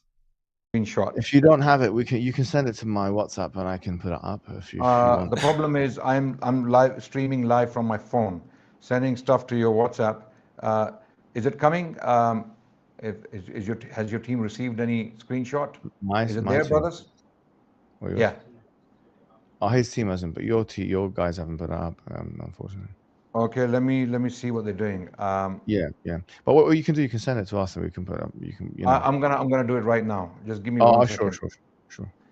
Is he not there? My manager not there? Is he not there? The admin? He's in the back. He's not put anything up here. Is he not communicating? He said, "Can you resend the tweet?" It's a screenshot. Yeah, your guy is saying to you, "Can you resend the tweet?" Okay, I'm sending it right now to him. Ask Adnan. He says, "Ask Adnan." Okay, so I'm sending it right now to him. He's received it. Yeah. Has he received it? I hope so. I mean, this was the retarded argument that we addressed. Shall I send it to you? We addressed it in the live stream itself with me and Hijab, that everything that they're accusing me of. Even better. Okay, here it is. He's got it. Yeah, perfect. You can put your camera back on and we can sort that out. Don't worry about it. Okay, so right. So if you put it up on the screen, Brother Zishan, inshallah, we will discuss it. So these are some very serious allegations that are visibly false. Let's take a look at it. To bring someone like this on your stream is not a good idea, because the person doesn't seem to have any sense of honor when it comes to dealing with other people you disagree with. Okay, to date, myself and Fareed haven't done this to him. We haven't accused him of any of these crimes, although we have What are you talking about? Yeah. Let's look at it together first. Yeah. Sure, here you go. Can everyone see that? Yeah. So do you want to read that out, Adnan? Okay, so I'm going to try to read it. I'm going to have to zoom in. Okay, it says the alleged shooters are being described as ISIS. ISIS is a Wahhabi org, and they revere Muhammad bin Abdul Wahhab and implement his teachings. Wahhabism is also spread by online Wahhabi influencers like Fareed al-Bahraini and Adnan Rashid, who devote themselves to takfiring Muslims and arguing they deserve to be killed. As usual, whenever there is a terrorist attack that advances Israel's agenda or blackens the reputation of Islam, Wahhabis are involved. Sure. So let me comment on that. So I agree with actually agree with you here. I think that this is very irresponsible. And I think that is something that if you put out, you're linking people who are clearly not interested or endorsing of extremism or radicalism or jihadism, whatever words Westerners use. But if you link them with that, this can actually get them in trouble with the law. It can start to affect people's personal lives. And I think that is, I know that he didn't say that you were ISIS. I know he didn't say those words, nor did he say that Farid or Jake were ISIS or whatever. But just the link, even if it's tenuous, connecting, and at a time where this is happening. And this is a point I mentioned to him on the stream as well. So that is something I completely think. I would disagree. In your stream last week, he did insinuate again that I have some ISIS links, you know, some links, right? He mentioned that, and thankfully, you confronted him and corrected him. He knows I've been condemning ISIS since the beginning. Okay. Well, I know that about you, Adnan. Yeah, I mean, I have clips. There is a clip. It's not just that. Like, we speak about it privately, and they are Khawarij. They are Khawarij. They are Khawarij. I believe they are Khawarij. You really honestly don't have to defend yourself on that, because everyone knows that. And I do think, look, I'll be honest. You have the same ideology as them. He has the same ideology as ISIS. Wahhabism is the ideology of ISIS. They mass takfir the Shia. You have the same ideology. You went below the belt, he went below the belt. And I think that what the Ummah really wants to see, and you got two guys here that don't agree with each other, they want to see, like, okay, disagreement and disengagement now. Do you know what I mean? So, yes, this is an example of... But there is no... Look, this is why I insist there is no comparison. Absolutely no comparison. I did reciprocate some of his insults. I did, absolutely. Did you originated them. Was there any point at which you called him a mushrik? I don't remember that, wallahi. If there is any evidence, pull it out. And you called me 12 or Shia. You say that you're sad. Although it's not far-fetched, because I have called him shirk apologist. I have called him that I sincerely, firmly believe he is. He's a shirk apologist. He, for 7 hours, debated with me, as you might have watched some clips, defending shirk. So do you think he's a Muslim or not? I don't know. I don't like to there you go. I don't want to put myself in that situation. So now, this is as Islamic.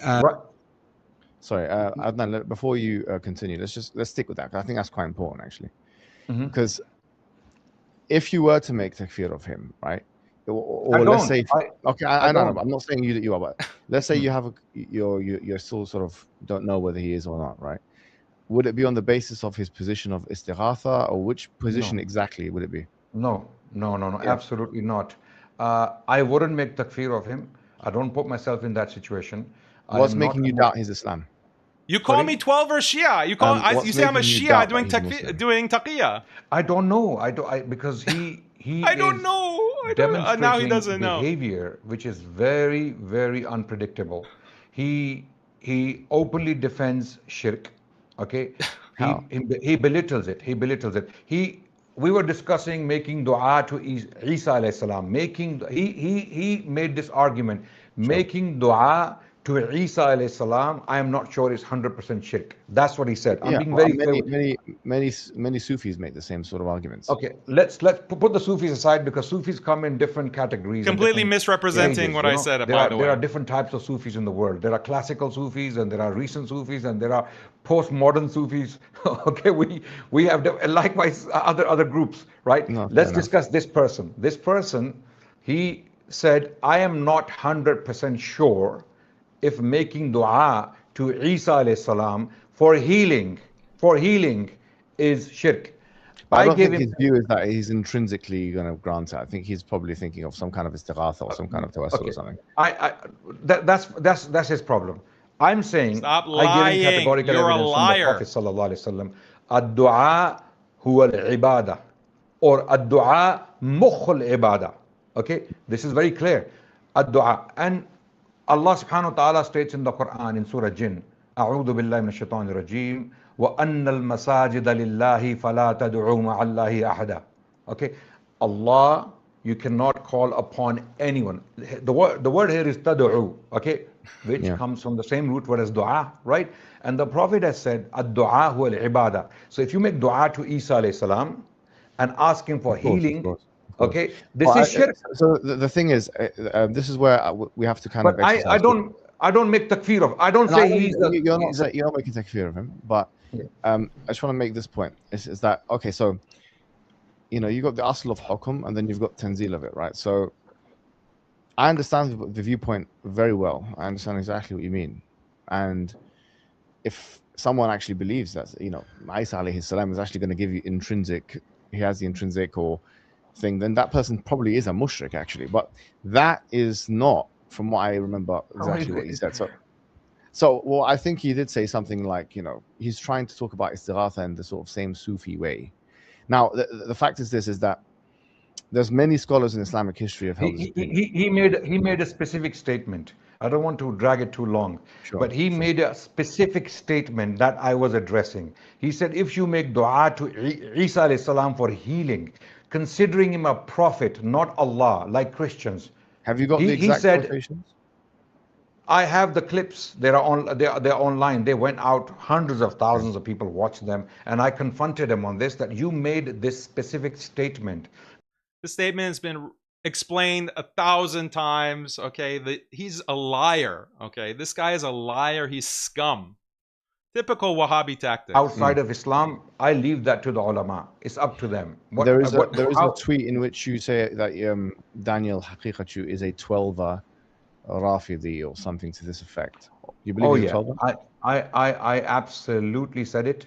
I have reasons to believe that, and I can put my reasons to you if you want. So what do you think the reason? What are the reasons? We'd like to hear them. Okay, reasons are we can go through the reasons one by one. If you so let's stick to this point. Why did I call him that? Right. First of all, I have studied the 12er movement in depth with a lot of attention. Okay, there is a book authored by Shah Abdulaziz al-Dehlawi bin Waliullah al-Dehlawi, right? And in this book, he put 106 methods how the Shia, the Rafida, the 12ers, lure gullible Sunnis into their religion, how they lure them into their religion, how they actually deceive them. 106 methods. He put an entire chapter in this book. It's an encyclopedia of information. It's called Tuhfa Ithna Ashariya. I advise everyone. What's the name of the author? Abdulaziz al-Dehlawi. Shah. Is that Shah Wali al-Dehlawi's son? Yeah, that's his son. That's his son. That's his successor, actually, in hadith, in tafsir, in all the fields. He wasn't like his father, of course. His father was something else. But he was also a great scholar. He was the greatest scholar alive by far. All scholars respected his fatwa. Abdulaziz al-Dehlawi. He wrote this book, Tuhfa Ithna Ashariya, in the 18th century when Shiaism was spreading like wildfire because the Mughal household was compromised. Shia influences had come into the Mughal households, and it was being pushed by the royal family in some cases. So he had to, like his father, was that written in Arabic? It was written in Persian for the Mughals. Primarily for the Indians, the elite, the literati. He wrote this book for the literati. He didn't write it for the masses, for the public. They wouldn't even understand the book, right? Sure. So it's an encyclopedia. Wallahi, there hasn't been a book like this in the history of Islam. And it's not I find it more powerful, more comprehensive than Minhaj al-Sunnah. No disrespect to Shaykh al-Islam ibn Taymiyyah rahimahullah's effort. He did an amazing effort in Minhaj al-Sunnah. It's the usloob of Minhaj al-Sunnah is very different. The usloob of Tuhfa is to deal with a lot of practical challenges we face from 12er Shiaism. Okay, so coming back to the issue. Let's go back to the point. So you said that you declared him as a 12er Shia. So what's the evidence you have for that? Because that's I believe because look, the thing is, Adnan, just to add to that, just one more thing. It's obviously we know that your position is that you believe that 12er Shias are disbelievers. So it would follow that if you think that he's a 12er Shia, then you would think that he's a disbeliever. First of all, my position on 12er Shiaism is, we're going to come to that in a minute. Sure. And I'll explain why my position is what it is, right? Sure. Coming to this person, some of the brothers, including Fareed, I don't know if I have this permission to say this, right? But I'm going to say it. They are so fair with this guy. They privately messaged me and they said, don't call him that because you don't have any evidence of that. I tell them, I call him that based upon my experience, my assessment, okay? And because I believe the way he defends 12er Shiaism, the way he defends Khamenei, the way he put out a tweet saying anyone who accuses Khamenei of insulting the Sahaba is a munafiq or an agent of Israel. The way he does these statements and these things, there is that simple principle. If it looks like a duck, if it quacks like a duck, No, but then Adnan, it is a duck. I would agree with Farid and say that that is too much of a tenuous link, because the fact is, look, you can have a how is political Farid the opinion voice of which reason is here? commensurate with Iranian foreign policy. This is and not about be a total political Shiite. opinion. This is not about political opinion. Political opinions, you have them. I can disagree with them, right? I'm talking about theology here. But I'm so you're talking saying about, that if you believe he's a 12er and you believe 12ers are Shiites, then it would follow that you believe he's a disbeliever. no. I suspect. As I said, I But don't you know said what I he is. declare that. In the tweet, you said I declare that he is such and such. You didn't say I suspect. You said I declare. Yeah. Okay. I'm willing to stand by those words. I am willing to defend those words. Okay. Okay. I don't actually remember the exact words, but if you say so, and if you put up the tweet, I will defend every single position. You see, But with why, him, though? If it's not substantiated, why would you still stick by it? If it's not definitive. no, to me, it's substantiated. To me, now, Muhammad Hijab, Farid al-Bahraini, or other brothers or mashayikh don't have to accept it. My assessment, my personal independent assessment is that the man now he's a is mufti. pretending to be Sunni for a very long time, and he came up with his true colors. But if you don't mind me saying this, like how we were in the beginning with us, we're trying to be fair and said that the way he did the thing with the terrorist attack and said it was condemnable. We don't agree with it. It's irresponsible. But we have to be honest here and also say that if this, like, I think what you're saying is un-Islamic. If I defend let me ISIS, tell you why. Let me tell you why. I think what you're saying is un-Islamic. There's a famous hadith of the Prophet where he says that if anyone can just make any claim, then people will be taking people's wealth, people will be taking people's blood. ولكن البينة على المدعي واليمين على من أنكر, so that the burden of proof is upon the one that's making the claim. So I'm giving my proof. I'm saying if I defend 12 Shiite, if I defend ISIS, or if I defend a specific entity, and people link me with that entity, and every time I open my mouth and I'm cheering for them, I am that's what you believe. For them, let's say his words. That's what you believe in practice. I am defending them. I'm promoting what they say, what they do, what they think. You do. I am saying they should get nuclear weapons. They should have more proxies. Okay. Yeah, then I start talking like Iran, this about ISIS, and then I say I'm not ISIS. You know what? I'm not ISIS. You will definitely suspect me for being up to something, right? This is what my position is about him. Okay, now you look, you can disagree. You can disagree. I have no problem with that. It's not about disagreement, Adnan. It's just about trying to be fair. Because look, the thing is, part of this exercise is that we want to be fair, even with the people that we don't agree with, right? We obviously have 100%, absolutely. So I think that going that far is that you believe he's a 12 Shiite, and you believe that 12 Shiites are disbelievers. So then why are you not saying that he's a disbeliever if you believe that? Okay.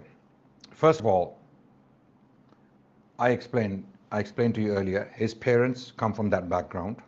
Okay? He's Persian, he's Iranian. He's Iranian. Wait, he's Iranian. Yeah. No. So what? No. Let me explain. Okay. He's Iranian, okay? And he was Shi'i when he grew up. He was Shi'i, okay? When he grew up. Then he changed. His parents were that background. Then he changed, as per his own clarification. Then he changed to become an Athari. Then he started to hang around with the Wahhabis. And then he took his Wahhabi Shahada, when he was Aqidah checked by a number of brothers, right? He became a diehard Wahhabi. Then he switched. He claims that after train wreck. October 7th, he switched, right? Then he switched. And he switched completely 180 degrees. From being a Wahhabi, having taken his Wahhabi Shahada, he went completely to the other side of the fence. Politically and theologically, I'm claiming this. Let me explain first. Politically, because he's defending Iran tooth and nail. Okay? Then theologically, if you watch my 7-hour stream with him, he was advocating or defending the Shia position on Imama. He kept saying, I don't believe in this, I don't believe in this, but this is what they say. This is what they say. And he was presenting lame arguments about the Shia tafdeel of the Aimma over Al-Anbiya, which is kufr. And I was arguing that to have this position is kufr akbar. Qadi Iyad, for example, he made takfir of anyone who gives superiority, tafdeel, to any non-Nabi, anyone who is a non-prophet over a prophet. Anyone, right? Shaykh al-Islam ibn Taymiyyah, rahmullah, he wrote, anyone who prefers Ali bin Abi Talib, radiyallahu an, over Muhammad Rasulullah or Ibrahim alayhi salam, his kufr, he's akfar min al-Yahud wa nasara. Akfar min al-Yahud wa nasara. Okay, this is Shaykh al-Islam ibn Taymiyyah, rahmullah. So, this retard doesn't know anything. Ibn Taymiyyah didn't mass takfir the Shia like he did. I'm not saying everyone start calling him a Rafidi. I said that. I called him that, and I have my reasons to believe that. Now you don't have to agree with that. If that's how you deal with him, then if people deal with you that way, then you should have no problem. Okay. So for example, if he wants to call me, so for example, because I've just listened to your line of reasoning, right? No problem, right? Say fine. He's essentially, the argument is he's supporting Iran, and there are aspects of Shia belief which he's making some sort of apologia for, right? So more than that. So then someone can say, well, they're going to make the argument that you've defended whoever it is, and you've heard this, and I want you to also defend yourself on that point. Okay, use any of my statements, any of my defense of a specific theological position, link me to that theological position, no problem. If I defend a specific theological position, which I do many times, I defend Islam, I defend the Quran, I defend the Sunnah. Hindus. Okay? I defend the Ahlul Hadith position. I defend the Athari. Because they say that you're putting a disproportionate sort of attention on the crimes of Iran vis-a-vis what's going on in Israel, and that at this point in time serves the interest of Israel. And so if someone goes, like, I don't know if he said this himself, and if he does, I don't agree with either, or somebody else says it, which is that therefore you're a Zionist, I would say that's a tenuous link, and it's not fair enough to make that sort of entailment. It's not a fair-minded approach. Anyone who knows my history for the last 20 odd years, they would know. I mean, I've never mentioned this publicly. I only mention this so that people don't have misconceptions about my position. Sure. I have been involved in Palestine activism for the last 20 years. Okay. Yes. I went with the second Viva Palestina convoy to Gaza. Okay. Call I them entered fools. Gaza. We took Call them aid fools. for the people of Gaza specifically. Okay. I led another convoy, an aid convoy called Road to Hope. Myself personally, I was the head of the convoy. I was the Amir of the convoy. Right. I took 100 people with me with 33 vehicles, driving through all of Europe and then to North Africa, Wow. and all the way to Egypt where we got stuck. I think I remember you mentioning one time you went with Galloway, I think it was, wasn't it? Once, yeah, the second Viva Palestina convoy, the second one, Galloway. I went with Galloway, and when I worked with him, I realized this man is not worthy of support. Okay, I don't like him. Since that convoy, because I saw him hiding under a table when the activists were attacked by the Egyptian army. When we were confined to a camp, the Egyptian army came, they gassed the activists. Among them were Turks, among them were Arabs, among them were Moroccans, among them were Egyptians, among them were people from all over the world, Muslims, right? Even Latin Americans were there, right, with us in that convoy, and we were gassed. Literally, the tear gas was thrown at us. George Galloway went missing. He went hiding under a table, and brothers found him. Long story. I can write a book on this if I have to. So the point is, I've been part of this activism. I don't have anything to prove to anyone. I don't want people to believe that I'm some kind of, Palestine movement, diehard. But I do think. I mean, my reward is with Allah, brother Hijab. Okay, so I've been part of these movements. So this is just something on the screen there for you, Adnan. That for people who don't believe what you're saying, there's an article here actually with your name on it about Viva from Electronic Intifada. It's got your name on it, and it's showing that you indeed did do what you're saying here. Just as you can see, Galloway, Adnan Rashid, a history lecturer that mentioned. I mean, it's just like the UAE and Saudi. They give money and charity to the Palestinians, allegedly, but they also ally with Israel against the Palestinians. So who cares? They carry water for Israel. They attack Iran for Israel. So what? Stand with. And I mean, it's not. I say, may Allah curse Zionism. May Allah curse the Zionists. May Allah destroy Zionism. May Allah destroy, not Jewish people, not the Jewish people. They have no fault. The Jewish people, myself and you, Brother Hijab, we did a long podcast on how the Jewish people survived under the protection of Islam for over 1,000 years. The majority of the Jewish people in the world lived under the protection of Islam. When I speak like this, when I defend the Muslim civilization for being civilized and for being tolerant towards minorities, Haqiqat Jew and his clan attack me for being a Zionist. Oh, look at him. He is defending the Jews. And amazingly, they use the word Jew. They put all the Jews in the same basket. And they want to treat all the Jews Shia in the same basket. Way. I don't do that. I talk about Zionists. Zionists, people who are committing crimes against innocent Palestinian children, men, women, and elderly. They have committed a genocide. Okay, they must face justice. I don't have to prove myself. People know, and since if you were to look at my activism since October 7th, well, where's the pushback, man? Yeah, since October 7th, if you were to go on my online activism, online interviews and talks and lectures and workshops on the history of Palestine, on the evils of Zionist movement and how this movement has destroyed the Palestinian people, I don't think Haqiqat Jew in his entire life, I don't know. Are you calling him I don't know what he's doing, right? We would like to see. We would like to see what practical. Apart from Brother Hijab, one second. We would like to see what practical work, actual practical work Haqiqat Jew has done apart from talking. Apart from discrediting you Wahhabi scum. Has also been pro-Palestine from the beginning, as you have. Oh yeah, I don't doubt that. I never called the Palestinians fools. And he will argue that his support of Iran is an extension of that, because his argument is that essentially. Indeed, yeah, so I accept I'm sure you've heard the argument, so that's fine. So just another point here, because we want to get through the most pressing concerns. So to call me a Zionist shill, to call me a Zionist puppet, to call me a UAE shill, to call me a Gulf, to call me a Gulf prostitute. This is what they've been calling me, right? Why is this unfair? This is unfair. This is unfair because I have none of these characteristics. Hijab himself called him a hypocrite for saying one thing privately and another thing publicly about Gulf rulers. Because if we were to steel man, obviously putting it in that language, right, it's hyperbolic, it's exaggerating, and I totally agree that if you put it in that language, it would end up being not true. If the statement true or false, it's actually false. However, let's steel man what is being said. So what they're saying is this: the argument is as follows, bro.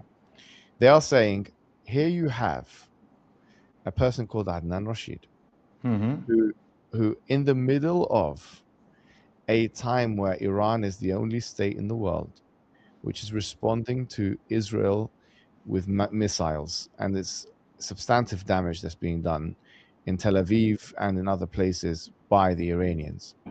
He chooses this specific time to go on a tirade, and he chooses this specific time to attack Iran and to bring all these things up, which in turn, the argument goes, serves the interests of Israel. So even if even if you don't say that you're a Zionist, of course you're not going to say that. You're going to say that your actions amount to a conducive support for Zionism, even if it's tacit and even if it's indirect. That's probably the steel man of the argument. And then they'd add insult to injury by saying the following, and I want you to answer both of those now, because now we're trying to get to the heart of it, right? They'll say, that's okay. So first, but before that, let me just finish this. First of all, let him finish talking. Let me respond to this one. Do you want to finish talking, Rajit? One at a time, or shall I say both things, because it can be easier? Yeah, one at a time. One at a time. Okay, go ahead. One at a time. Sure. First of all, we have now seen that I have been involved in Palestine activism for the last 20 years. Okay, Yes. and there's more than enough evidence for that. Anyone who wants to dig and look at the practical work, the practical, from being on the ground in so has Gaza, delivering MBZ. aid to the people of So has Gaza, MBZ. widows and children and orphans. No favor of So has mine. Jordan. This is my duty. This is my responsibility. King I'm not Abdullah bringing is anyone he's like favors. King I'm only Abdullah. telling you this. I'm only saying this to make sure that their propaganda, the propaganda of the Shia against me, fails, because they've been trying to make me look like as if, as you put the case forward just now, as if I am trying to benefit the Zionists somehow.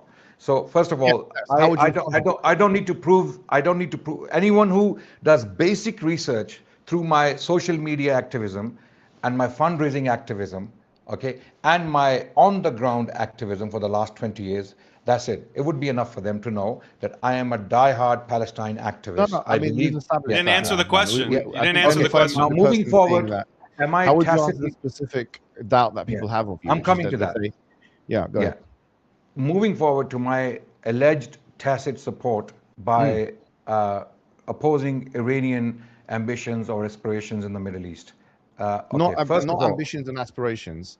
yeah, That they're attacking you because you're yeah, essentially choosing this specific time where they are yeah. attacking Israel to do it. You're not.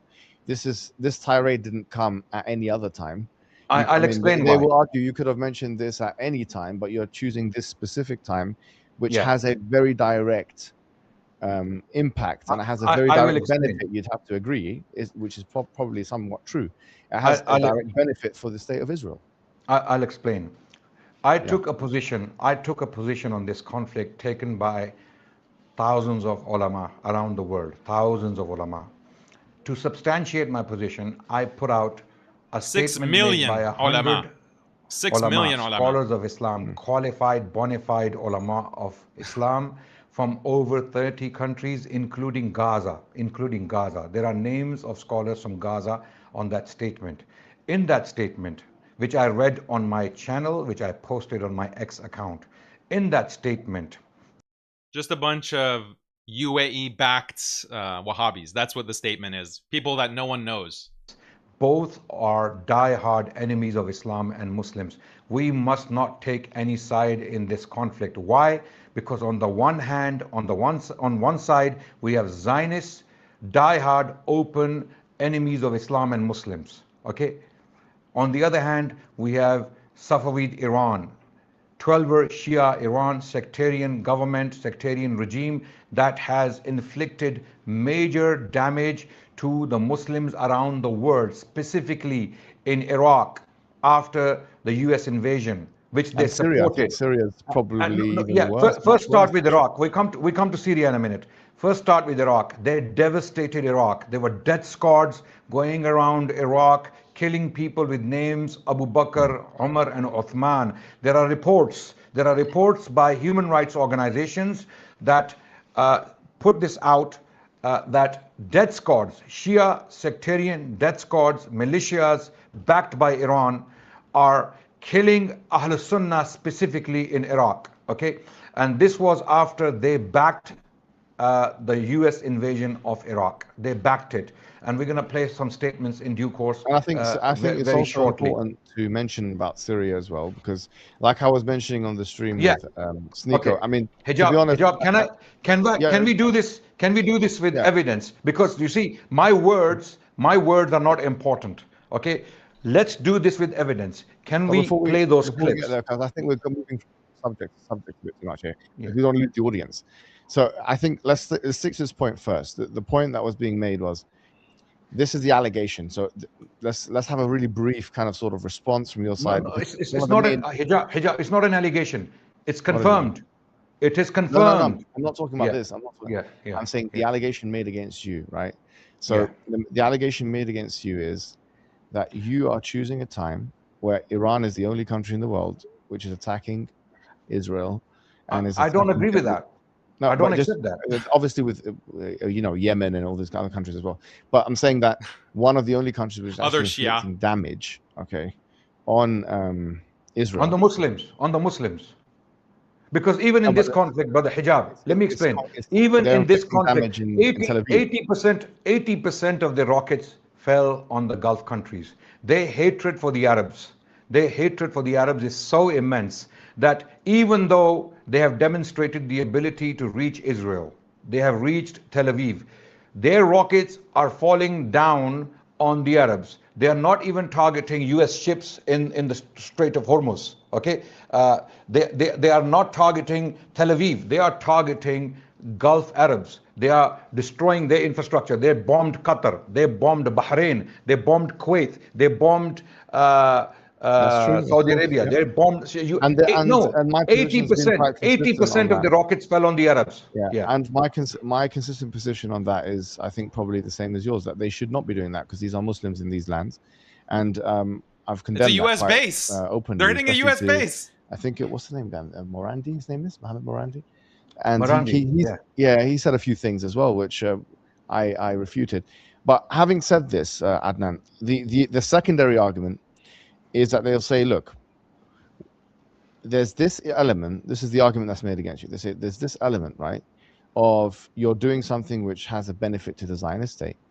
And secondly, the second argument that's made against you, and which I'll give you space to. I'm not done. I'm not even done with the first one. That's why. Let me sure. with You can add to it because this second one is probably connected, right? Then I'll give you good space to sort of clear that out because this is the main thing that's being said about you, right? Yeah. Is that they say Adnan Rashid has an inconsistent position, okay, when it comes to dealing with different non-Muslim entities and different secular states. And they will say that, for example, your attack on Iran has been disproportionate comparative to the attack on the GCC states, and they make specific mention of the UAE criticism. because of the connections they have with the other countries in Africa and all this kind of thing, the funding and all this kind of things, and it's vis-a-vis specifically Sudan. So they say that you've got all these other countries in the GCC which are also doing all these negative things, and you have a disproportionate, the argument goes, you have a disproportionate. This is Hijab's argument, by the way. He made this argument over too. those countries, and you're not even speaking about these countries that much. If you are, it's kind of seldom. It's seldom. I believe this is a gaslighting exercise from Iranian propaganda machine out there. Okay, whether it's Daniel Hakikaju, whether it's someone else. So you deny this charge? Yeah? I believe all the people who are working for Iranian propaganda, whether they actually believe in it or whether they are being paid for it, I don't know. Okay, this is gaslighting exercise from them. This is whataboutery. Number one. Okay. Firstly, there is absolutely no comparison between what the Gulf states may be doing in Africa, let's say. Okay. Maybe. Firstly, I have condemned it, by the way. I have. No, you haven't. It. You have not. You've addressed it. We will show the screenshot. Yeah, we'll address it. But what they want is... They not condemn the UAE. They want me to leave Iran aside. He condemns all Iranian genocide. Crimes aside. He condemns all crimes. Start talking about other cases. So every time I criticize Iran for its crimes in Syria, its crimes in Yemen, sectarian mass murder, genocide, there are 500,000. First of all, let's check the death toll. Can you put up the screenshot of the death toll from Syria and who's responsible? My admin will put it up. I want to talk with evidence, Hijab, brother Hijab, because when I use my words, people think this is from me. This is coming from me. Okay, here we have it, right? These are different human rights organizations that give us a death toll. There is Syrian Observatory for Human Rights, okay, SOHR. They have told us, or they have given us the numbers, anywhere between 656,000 to 657,000 civilians. There was one comment that this is like an AI thing, but I do agree, though. Notwithstanding, I've seen sort of these. No. This is I've seen these sort of numbers. Yeah. They can go and check. They can go and check these numbers. I mean, people forget about Syria, and I'm happy that you mentioned that because Syria has gone through so much. The people have gone through so much there. People don't remember. Look, here the blame is going on. However, Adnan, it seems like here. We want an answer to this question because this is the I will Hijab, I will come back to the question, don't worry. Every question will be answered tonight, inshallah. We have time.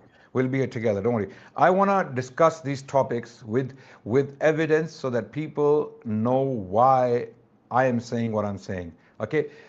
In the presence of these crimes, I have claimed that Israel has killed less people in the last 70 years than Iran has in the last 15 years in Syria and Iraq. Insane. I'm claiming this, and I have the numbers in front of me.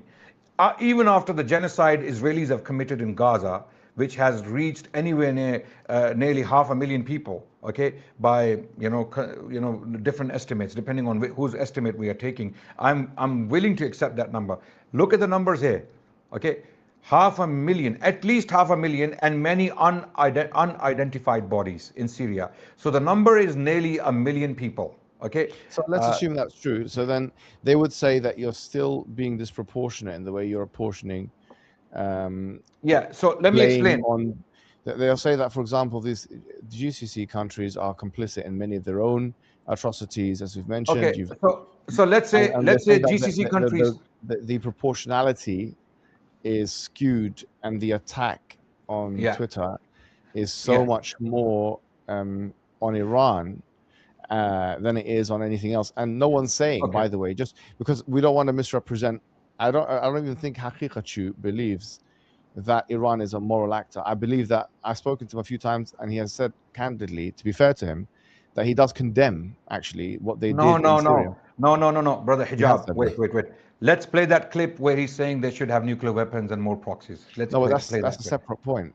No. You cannot. How can you want someone to have nuclear weapons and more proxies on the ground? Okay, if you don't think they are moral actors. Maybe he thinks they are moral actors in comparison to the Zionists.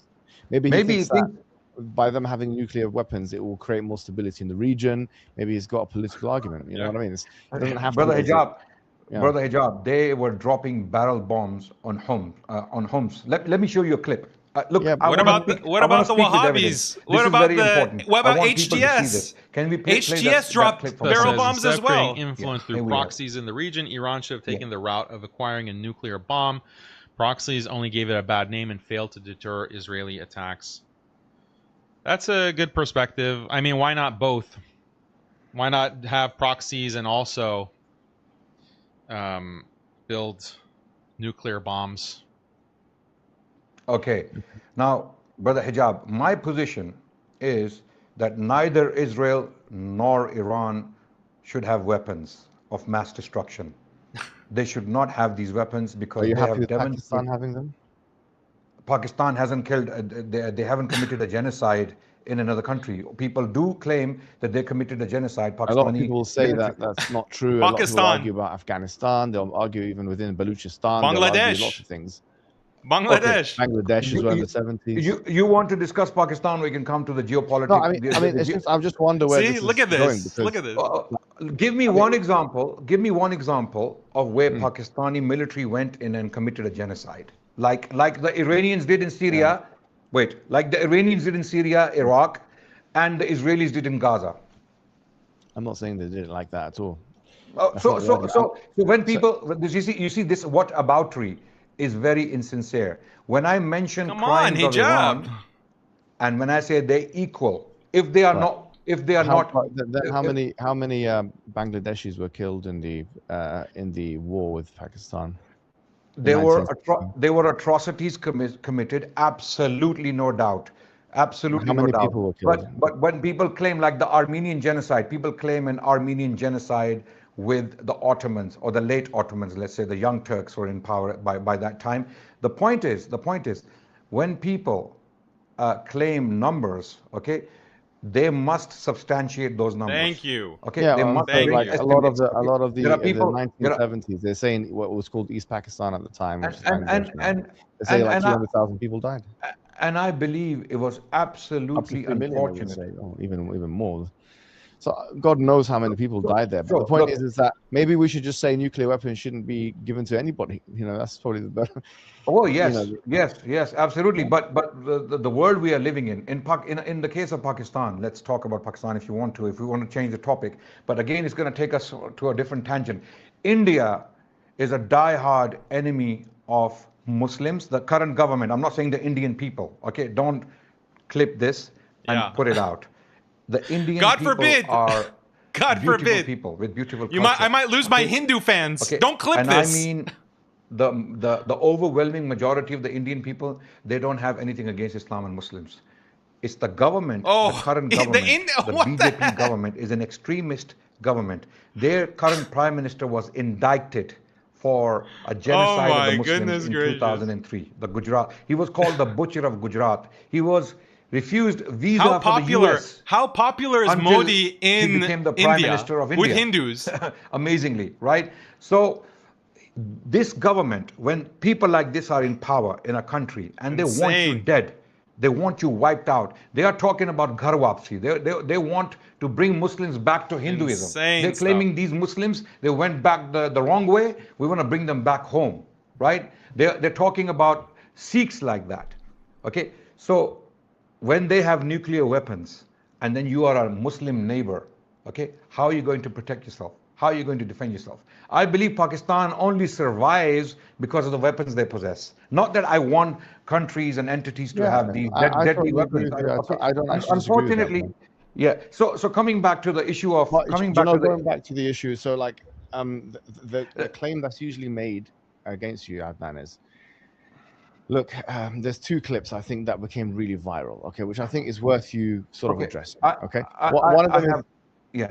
Please sorry, go ahead. Let me just finish this. Right, I want to ask a question, brother Hijab. I ask a question. But before you do so, when the US, just so you can answer it. Yeah. And then I'm happy to answer any question you like as well. Yeah. Right. Yeah. But just on this point here, right? So there are two things that they say. So they say that you're disproportionate in the way that you handle Iran versus the GCC. That's one thing. We've already discussed that. And then the second how thing did you discuss it? You didn't. Well, oh my God, your view on unity is incoherent because there's a clip that's going around that was played last week, which is probably better for you to respond to as well. Yeah, but this is a new question. We will address it, brother Hijab.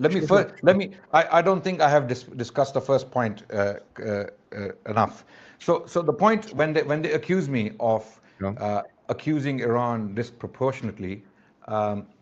In comparison to the GCC countries, I don't see Iran as I see the GCC countries. Okay. I'm being very open about that. Why? I see Iran as I see Israel. I see Iran, the Shia mullahs, the regime in Iran. I see them like Ben Gvir. I see them like Netanyahu. To me, Khamenei is Netanyahu. You can't say, oh, why don't you see one of the Gulf leaders or the prime minister of, let's say, Pakistan or the prime minister of Bangladesh like that? Okay. Do I have to do a comparison of the whole world before I make a point clear to you that there are two major expansionist enemies in the Middle East against Muslims? Number one, Israel. Number two, Iran. Okay. You made a statement in a podcast that Iran is not an expansionist country. If there is an expansionist country, practically speaking, in the Middle East, it is Iran. Israelis for the last 70 years, they're still struggling in the West Bank and in Gaza. They're still struggling to occupy that land. Now they have taken some land in Lebanon. They're committing a genocide in Lebanon. May Allah curse these Zionists, okay, who are killing innocent people. Okay. Now, who's going to stop them? Iran, who's going to stop them? Iran, on the other hand, for sectarian who's going to stop reasons, them? Wait, Brother Hijab, one thing. Iran, on the other hand, for sectarian reasons, they took Iraq from the US, from the Americans. Amazingly, they were allied to the Americans. Amazingly, when they were fighting Saddam Hussein in the 80s, they were buying weapons from Israel. Okay? Amazingly, their presidents were confessing on TV that we supported the Iraq and Afghanistan invasion. What treachery are you talking about? What support for Palestinians? What support? I mean, why would the Iranians feel any sympathy for the Palestinians when they don't even believe Masjid al-Aqsa is there? The Shia, let me address this so that people can hear my perspective on this, right? Of course. So when I say Iran is an expansionist power, okay, and the Muslims are facing two choices now in the Middle East. The Muslims, okay, it's either the Greater Israel in theory, which is still in theory, right, or Greater Shia Iran, which is practice, it has happened already. They took Yemen, they took Iraq, they took Syria, they brought their Husseiniat, they brought their theology with them. They forced people to accept their religion. In Iraq, they wiped out the Sunni population. Okay, they were wiping out the Syrians. They killed Palestinians in Palestinian camps in Syria. We have testimonies of Palestinians. They were being targeted by Shia militias from Pakistan, from Iraq, from Afghanistan, and from Iran, fighting inside Syria, trust me, killing bro. Palestinian refugees. Mossad. We have testimonies of Palestinians. We can bring that out. Everything is there. It's all evidenced. So when I say that at this time, when Iranians are fighting Israel, and when they're claiming we are the only country fighting Israel for Palestine, I ask a question. Where were you for the last 2 years when the Palestinians were being bombed to smithereens?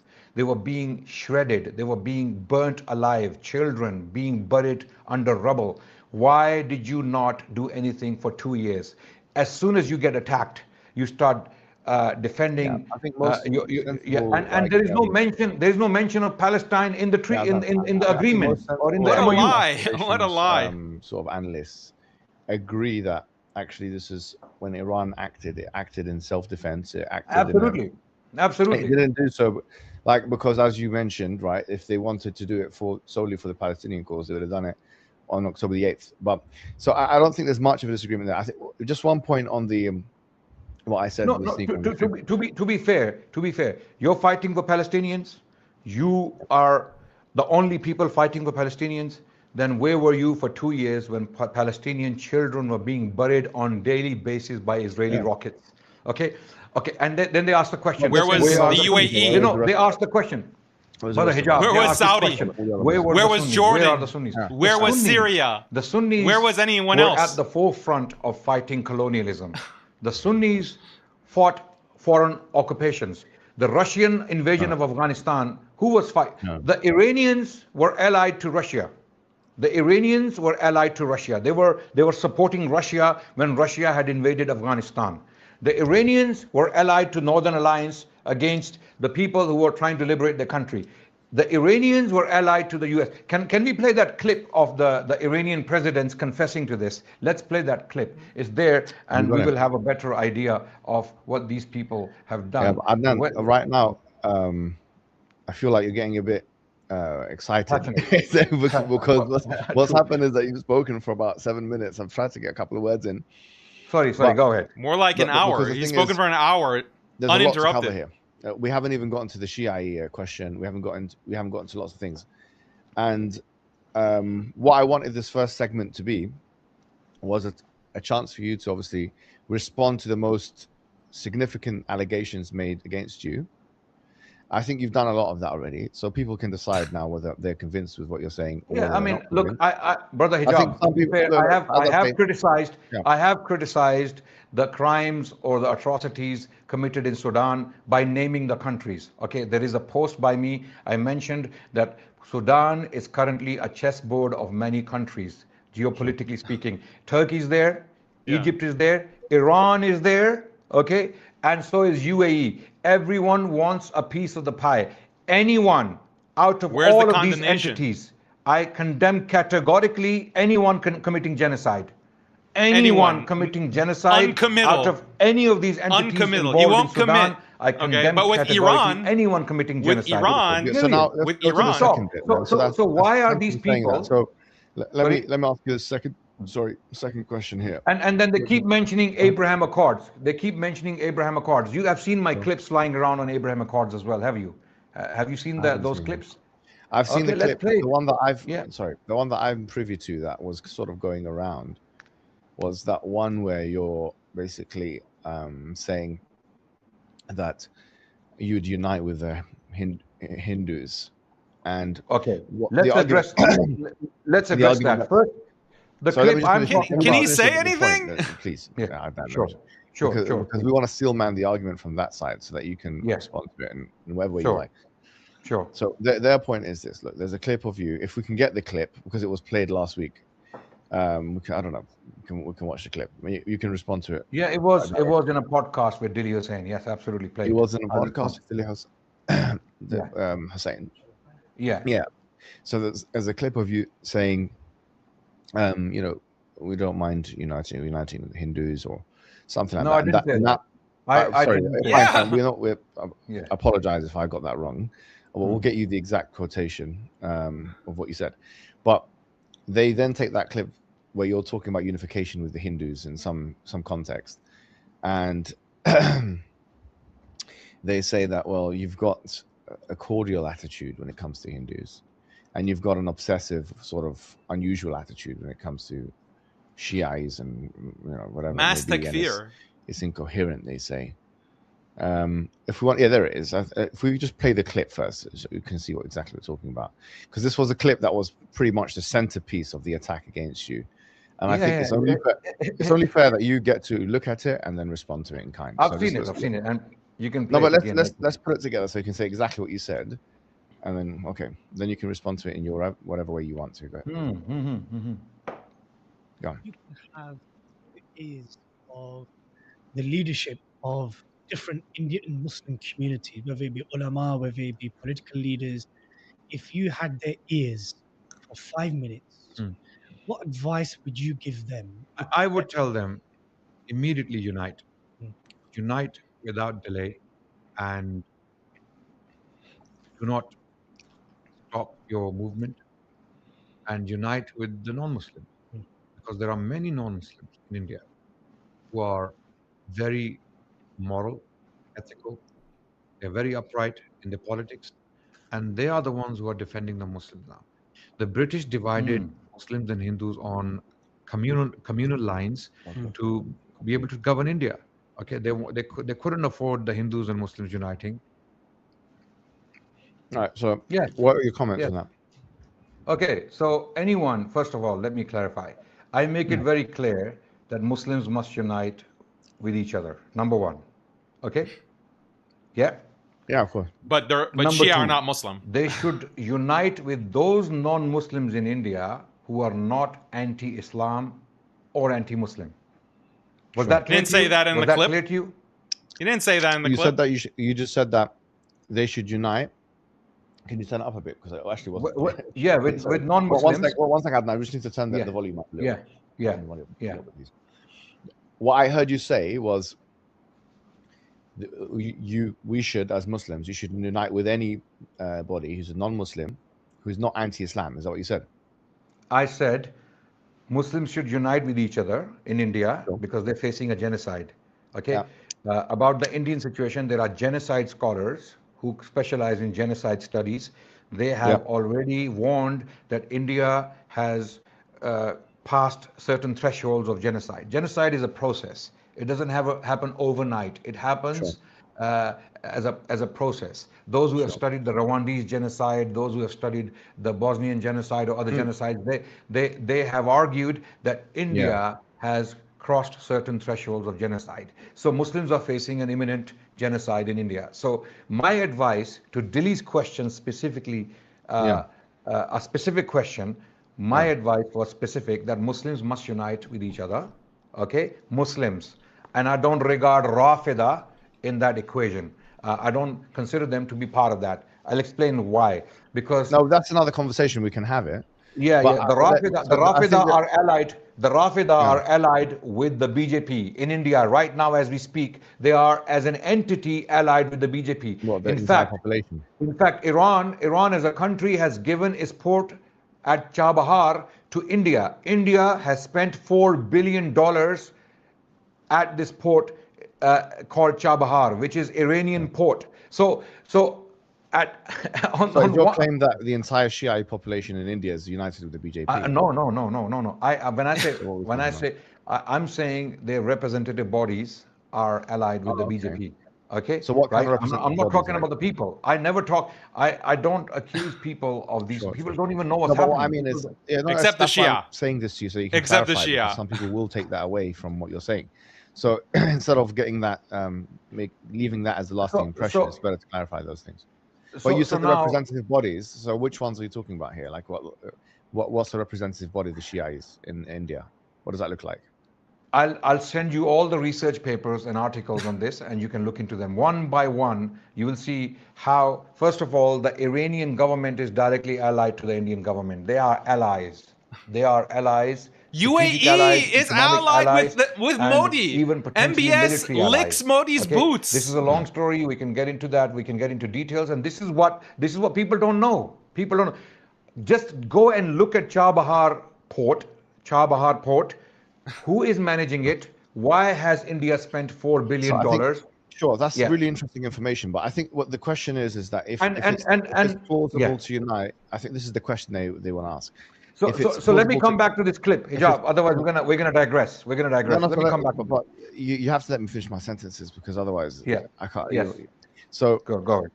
so the questions that they would ask is this: they would say that if it's plausible to unite with the Hindus, they're saying, why is it implausible to unite with groups of Shiites who are also not attacking Muslims, not attacking Sunnis? Yeah, They don't I'll want any explain. harm on Sunnis. I tweeted about this, and you can find that tweet and put it up. And I'm very open about this. First of all, let me deal with the clip, because it's gonna get forgotten. So I'm gonna come back to this question directly, having finished the clip. So in the clip, I'm saying Muslims should unite with each other. Number one, then they should unite with those non-Muslims who are not anti-Islam or anti-Muslim. They are not attacking you. They don't want you dead. They don't want you genocided. Okay. Just like the Prophet ﷺ formed alliances with Jewish tribes, Banu Kainuka, Banu Nadir, Banu Qurayza, and as soon as those entities attacked the Muslims, the Prophet broke the treaties, because the only reason the treaties remained intact was peace. As soon as those powers or those entities or those principalities, as soon as they broke the terms and they attacked the Muslims, the Prophet ﷺ broke the treaties, and he treated them as enemies. So this is what I'm saying. In India, Muslims, the only chance of survival they have is to when they work with pro-Islam, pro-Muslim entities, right? Also Hindu ones that are not attacking Muslims, right? Now Rafida, the 12ers, why are they exception? Why are they an exception? So to are this you rule? talking about the entire population of Shiites? No. What do I have? What do I have against a farmer, okay, in Lucknow or somewhere in Uttar Pradesh, plowing his field? I'm not talking about them. I'm talking about entities. The Iranian government. The Iranian government is okay. So the U.S. and Israel bombing Iranian people. There are three entities. But I think that's an important. By the way, that's an important clarification, because I do think that he mass takfirs the do Shia. think He that you're just talking did about it all the on the Shiism. stream. And I'll tell you why it's important that you make clarifications like these. Is you're well researched in that Shiite sort of polemics and all that kind of thing. And so if Shiites get the impression that you basically despise them or hate them or have a problem with them, it becomes increasingly hard for you then to promote your dawah. I have nothing but sympathy and compassion for the Shia masses, just like I do for the Qadianis. Wallahi, every time I do a stream on the Qadianis, I believe they are disbelievers. Qadianis are disbelievers. I believe they are not Muslims. Okay. You believe that the Qadianis and are not Muslims? They are non-Muslims by consensus of the ulama of Islam, the Qadianis. And this consensus has been claimed for the 12 Shias also, and I will substantiate this by providing evidence on screen. I will provide evidence fatwa from the ulama who claim ijma' on the takfir of the Rafida, Imamiyya, Ithna Ashariya. Yes, absolutely. I will produce evidence on screen in due course. So let's get to that now then. Okay, let's get down to it. Okay, first of all, I think the bits of it where you're essentially sorry, is that what? I have never made mass takfir of Shiites. Oh, okay. So you've never made mass. And I follow the Taymiyyun view on this matter. Okay. When was this put up? Is this recent? Masses are jahil. Yeah, this is recent. Masses are jahil. Okay. Yeah. And I stand by that position. I just clarified that I have nothing against a Shia farmer Okay. working in the fields. All right. So Okay. your belief then is not All that right, the that's what a Shiites lie. are disbelievers. He has then. Okay. he has So many now tweets let mass me takfiring the Shia, saying they clarify have a this for different you. Because I thought that religion. that's what your belief was. No. My belief, I explained, I have the Taymian view. The Taymian view is that their scholars. Wait, slow down. We're going too fast. Okay. What book is this? Sorry. Okay. The Taymian view is that their scholars, the scholars of the 12 verse But Imamiyya, what book is this are, that we're looking at the screen? Sorry, before you continue. no, we are looking at the document where the fatawa of where the claims of ijma are. So what document is this? Who's it written by? This is a book. This is a book called Usul Mazhab Shia. Okay, Sure. and Okay, it who? is over 1,000 pages of research on the Shia. Who wrote and this book? Sorry. I forgot the name. We can put up the name of the book as well, the author. I as think well that would be as pretty important because yeah, we're going yeah, to be yeah. mentioning. No, but this research is not Yeah. from the book. This is a collection. What you were looking at was a collection of fatawa. What's the position that you're trying to defend? Because you don't believe that mass takfir of Shia. So No. I am saying there are two positions Sure. among the scholars of Islam. Okay. Sure. The majority position is that 12 religion, the Imamiyya 12 religion is kufr and shirk. The majority, the overwhelming majority The position. religion is itself or the people that follow it? the religion and the people.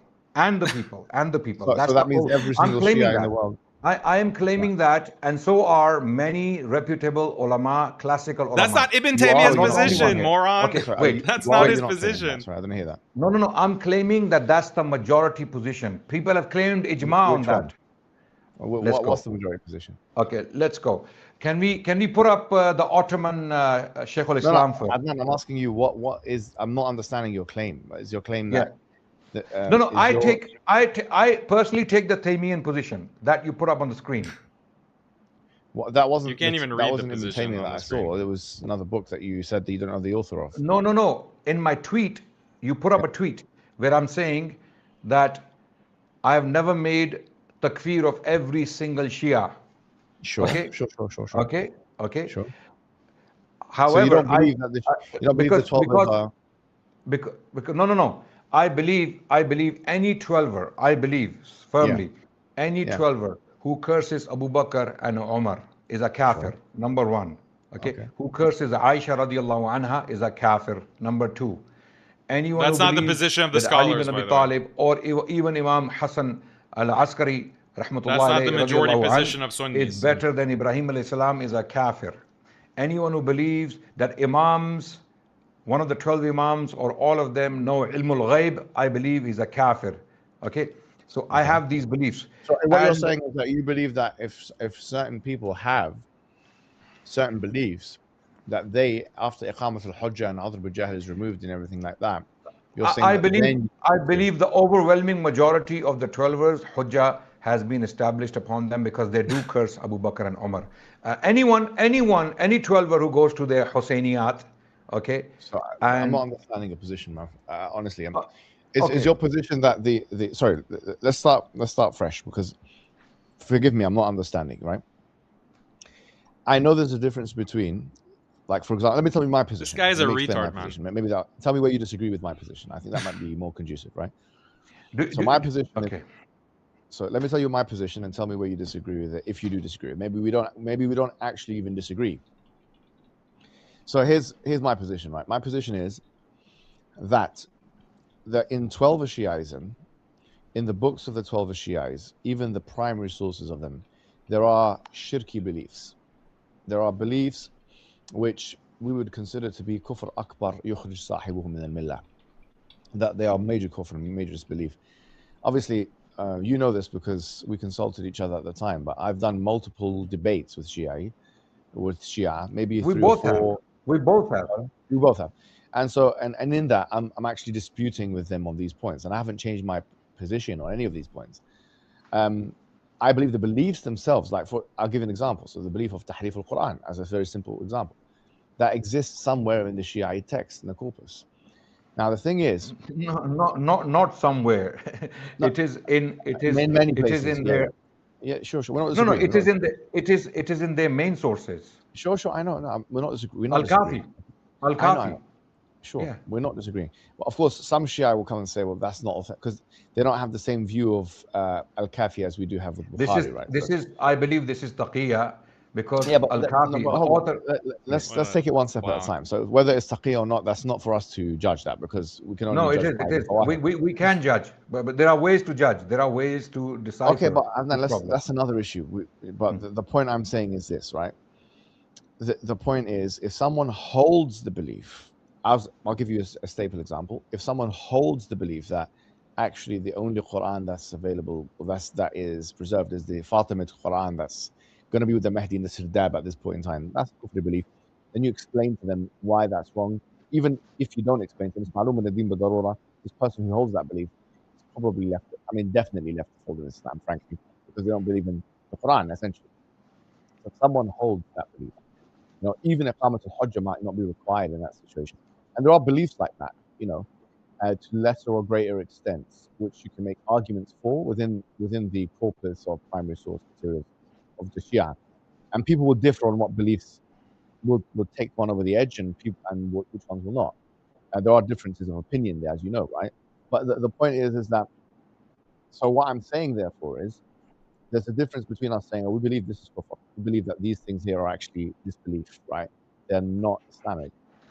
And on the one hand, on the other hand, or like, for example, like you mentioned, like the belief that the atoms of creation can be manipulated. Can you hear me? Yeah, I can hear you clearly. Yes. Yeah, they can hear me clearly. So this is the difference, right? So what I'm saying is that there's a difference between someone holding that belief, and then there's a difference, on the other hand, with someone, with us mass takfiring the Shia. No, brother Hijab. We can make it simpler. We can make it simpler. Okay, let's go to our classical sources. Let's go to our classical what part of it do you disagree? Let's go to Imam. What part of it do you disagree with? So we can do. Wait. When you recently now let me firstly finish the unity with Hindu clip, and then we're going to come back to this topic, because we are digressing from topic.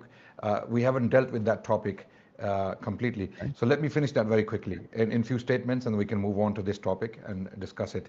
Okay, my position is very clear. Just like the Prophet ﷺ allied strategically with non-Muslim entities and principalities, okay, sure, I believe the Muslims of India should do that.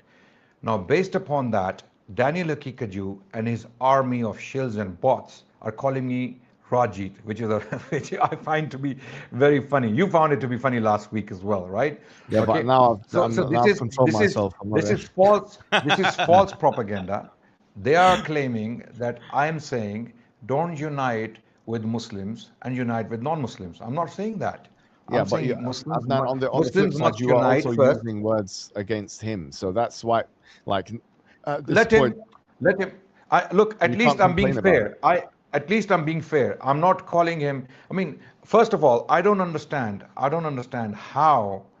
Imagine someone sitting in the U.S. in a basement when the US was fighting in Afghanistan against the Taliban, and someone starts making videos about Taliban, that they should have nuclear weapons and they should have proxies, right? Imagine what the American administration or FBI or CIA would do to such a person. This guy sitting in an American basement is making these statements. I don't know what the hell is going on. I don't know. I don't want him dead. I don't want him arrested. Okay? But he's making statements. He's using the word Jew again and again. He is making statements in favor of Iran. Iran should get nuclear weapons and Iran should have more proxies, and still sitting in his basement in the US somewhere, right? Okay, it's very strange why the American administration specifically is treating, when it comes to Ahl Sunnah, okay, talking about, let's say, Sunni insurgency or Sunni resistance, okay, rightly or wrongly, okay, and when it comes to people talking about Iran and supporting Iran against the US, right? It's very strange. He's sitting in his basement somewhere and he's still able to do all that? It's very strange. Okay, I'm just raising a question. So the point is, look, I don't say unite. Was I that don't supposed say to be unite funny? with. That's supposed to be. Sorry? There is, look, because someone sent us something, so let's just look at this. Look, Yeah, because I'm sure. what it is, Adnan, is I'm sure there's a lot coming. There's a lot coming. no. Put it up. We want to go back to this topic here. You've made your point clear about this, and we agree that you should not be called these names. But let's go Yes. back to this, because look, as you can see here, I absolutely wish for both enemies to neutralize each other. I don't care which one goes first. Okay, fine. Yes. Then you said number 2, Rafida are mushrikeen, Zionists are kuffar. So Yes. when you're saying Rafida are mushrikeen here, are you saying that the population of 12 Shiites are disbelievers? They're not Muslim to begin with? Or are you saying that is this a reference to the government or the mullahs or something else? Which one is it? I am saying any 12er who worships the imams, any 12er who prays in his salah, Ya Fatima aghithini in his salah. Well, then that would apply to Sufis as well, then, wouldn't it? No. If it's about No. I don't know any Sufi. I don't know any Sufi who prays no, in his. that would apply to Brelvis and things like that, Wait. Let me explain. I don't Wahhabis are know pissed any Sufi about this. who in his sajda or in tashahud says, Ya Sheikh Abdul Qadir Jilani, aghithni. Wait. No. In salah. Wait. In hijab, in salah. Anyone. I believe anyone who says that, okay, anyone who says that is a mushrik. Yes. Move on. Okay. So that's not. So if that's true, then Adnan, then what it is that you would just be essentially just say. Would you agree with me on this? Do you agree with me on this? If what? If someone says Ya Abdul Qadir Jilani in salah aghithni, well, is he a mushrik or not? I think there's Adr Bujahal. I believe in Adr. It's clear. It's obvious to me that I believe in Allahu Akbar. Yeah, because he could be thinking that he's going to be an intercessor or something, isn't it? So you're asking me, is there Adr Bujahal for issues like that? Yeah, Adr Bujahal. No, istaghatha. Istaghatha bil amwat. So the question is Adr Bujahal. Istaghatha bil amwat. Of course, I know there are people out there who believe it's okay. Yeah. Do you believe in Adr Bujahal? No. Adr bil Jahl has its limits, not on things, not on things known by necessity in deen, ma'lum min ad-din bid-darura, not on those things. And all the conditions are met, then maybe you're right. Is there Adr bil Jahl for Qadianis in a village? There's a Qadiani in a village who has never been to a Sunni masjid, never spoken to a Sunni. He believes Mirza Ghulam Ahmad Qadiani is his prophet. Is there Adr bil Jahl for him? He's never spoken to a Sunni in his life, you said? No. He has been raised as a Qadiani. There is actually Adr Bujahal for that person. Yes, there is. So same with Yahudis?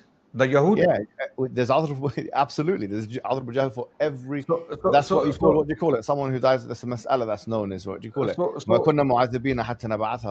not going to punish people. So we can extend that to Hindus as well in a village. Let's say atheists, anyone who doesn't receive the message and dies upon that, then they'll be tested independently on the Day of Judgment. Okay. I mean, so obviously there is some level of other here, but anyway, look. Going back to the point. I understand. Look, are you saying a Hindu villager who has never been to, never heard about Islam? Sorry, never heard about Islam. And he worships idols. Allah will test him independently on the Day of Judgment. That's a well-known mas'ala. I think okay. Then Mushrikeen who died Triple before standards. Rasulullah sallallahu alaihi wasallam. No, not mushrikeen. Not mushrikeen. Brother Hijab, there are people who died before the Prophet ﷺ. The Prophet ﷺ, they're in Jahannam. They're in Jahannam. I know, but the question is this: the question is, if someone has not received the message of Islam, and they were not, they had not received the message of Islam. These people who. The question is, if you're asking me if someone has not received, even Ibn Abdul Wahhab, which I'm sure we're going to come to, even he will tell you that there's other there. I mean, if they haven't, they'll talk about the Quran, and if I'm just asking questions. I'm asking questions that if a mushrik before Rasulullah sallallahu is in Jahannam, not the mushrik. People like Zayd bin Amr bin Nufail, yes, Ahl al-Fatra, yes, absolutely. People like Waraq bin Nawfal. If someone dies upon shirk and kufr, but they have not been exposed to the religion of Islam, then the majority view in Ahl Sunnah wal Jama'ah, like the view of Ibn Taymiyyah, the view of Nawawi. So what do the we view do? of- What do we do with those reports from the Prophet Let me where he said? just finish this point. Yeah, So yeah, if you yeah. if you don't believe me, do the following, right? Go to chapter 17, verse 15 of Surah Al-Isra, right? Yes. And then when you go to chapter 17, verse 15, go to Ibn Kathir. Because what Allah mentions in chapter 17, verse 15 is, وَمَا كُنَّا مُعَذِّبِينَ حَتَّى نَبَعَثَ رَسُولًا. We were not going to punish people until we send them a prophet. So if that's the case, what does Ibn Kathir say about that? What does At-Tabari say about that? What do the Sahaba say about that? What does the Salaf say about that? This is essentially, everyone knows that Shirk is not part of this conversation. Not shirk. Of course it is. Of course it is. No, It is actually. no. Okay, No. then It's a misunderstanding. This is a then I will misunderstanding. explain. Then I'll ask you a question, Brother Hijab. Explain those reports from the Prophet sallallahu alaihi wasallam I don't where need to. he. There's ijma on the matter. There's ayah Quraniyah. There's another ayah, by the way. Do you know the one at the end of Surah An-Nisa where Allah says, لِأَلَّا يَكُونَ what do you call it? حُجَّةً بَعْدَ الرُّسُلِ. There's another one. Okay, so there's two ayahs actually on that. There's two ayahs. One of them is that so that I understand. They don't say, and you know another point actually. I thought of a third one as well. Can I? If you let me say it, I will mention it. What Allah says in Surah Al-A'raf, Allah Subhanahu wa Taala says. Allah Subhanahu wa Taala also says Allah Subhanahu wa Taala will forgive. Allah may forgive all sins except. Let me finish the ayah, Adnan, please. So Allah Subhanahu wa Taala says, what do you call it? When He takes all the وإذا أخذنا من بني آدم من ذريتهم what do you call it? ذرية and then He said ألست بربكم قالوا بلى شهدنا.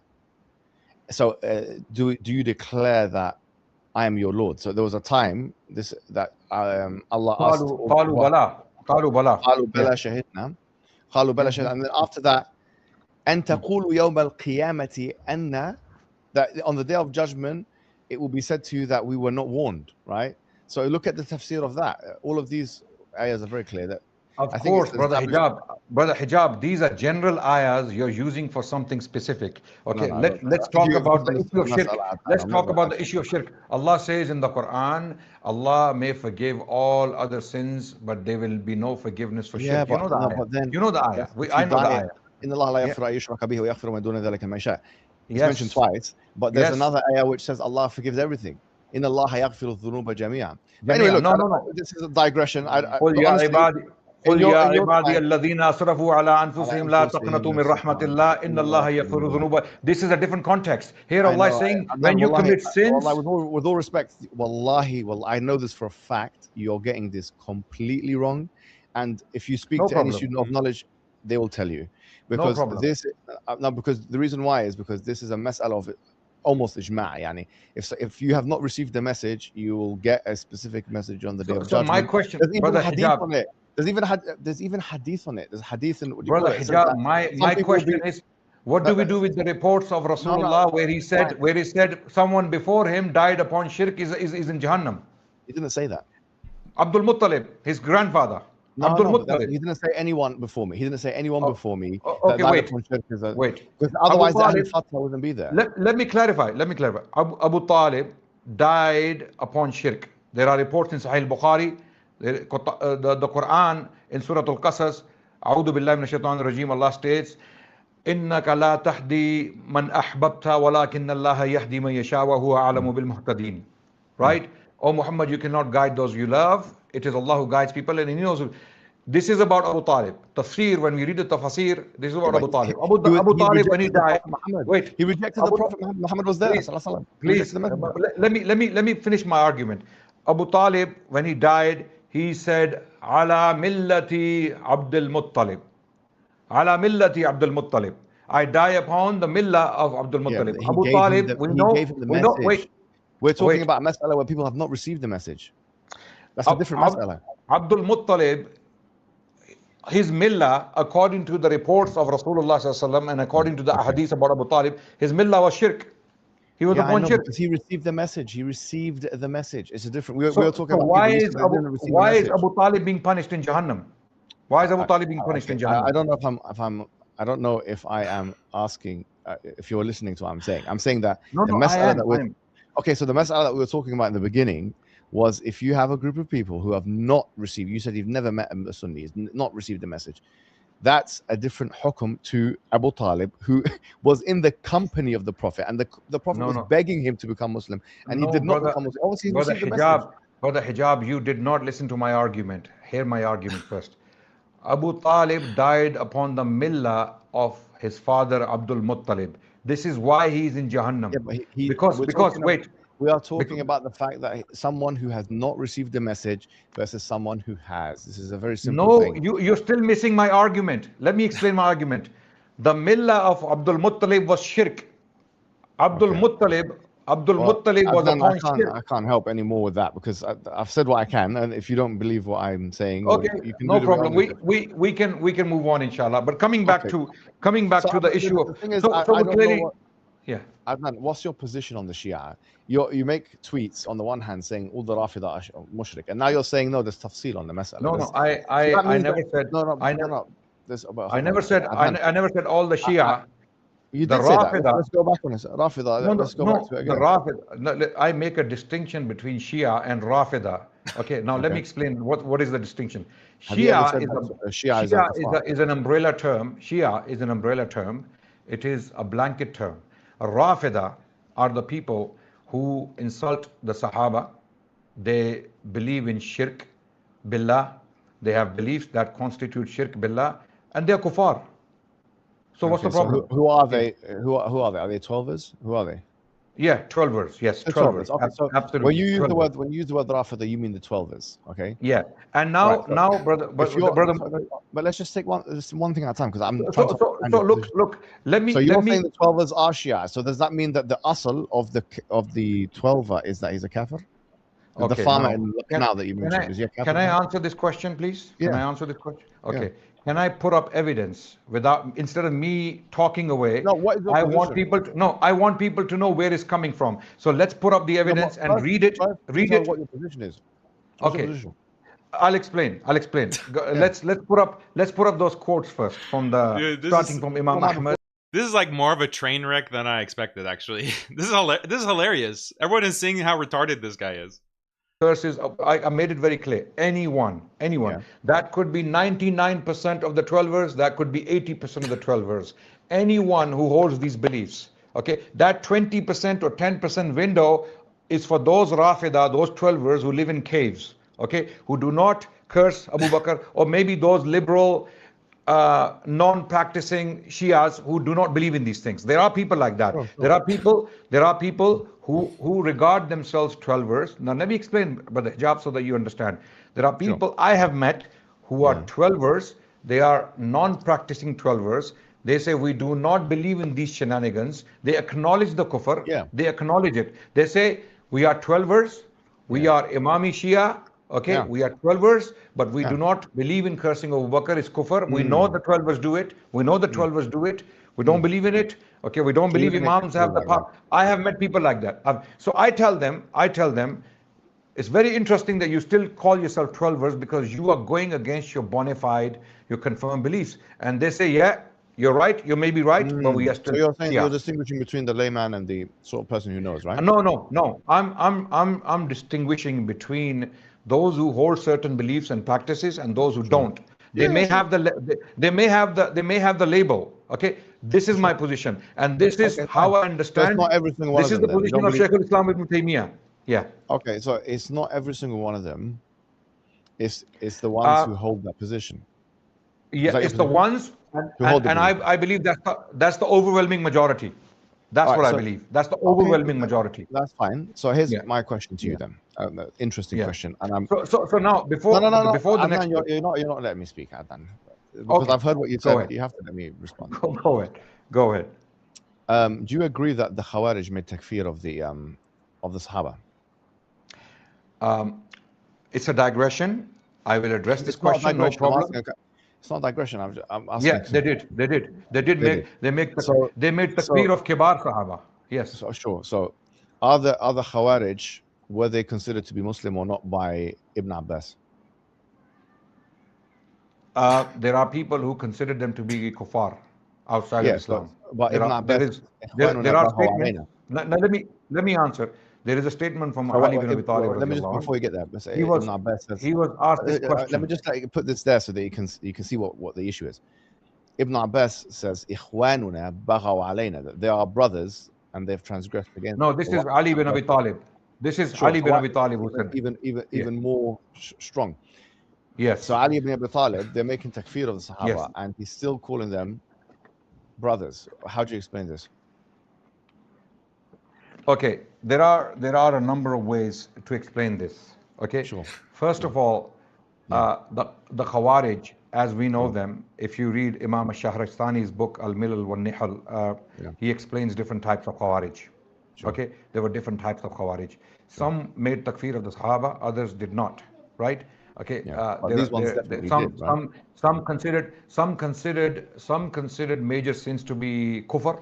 Okay, others became quietists like Ibadis, and they were Azarika, and there were different types of So Imam Shahristani, he actually explains this in some good detail about the Khawarij. It's a qawl wahid. The ones who what do you call it, made takfir of Ali ibn Abi Talib. At the time of Ali ibn Abi Talib and those guys, 100% they made takfir of the Sahabas, and he's still saying Ikhwanuna baghaw alayna. So how do you explain this? Yeah. So the Khawarij, as I explained, they basically, Ali bin Abi Talib radiallahu anh did not explain because he was questioned specifically about these people. Who are they? What is their status?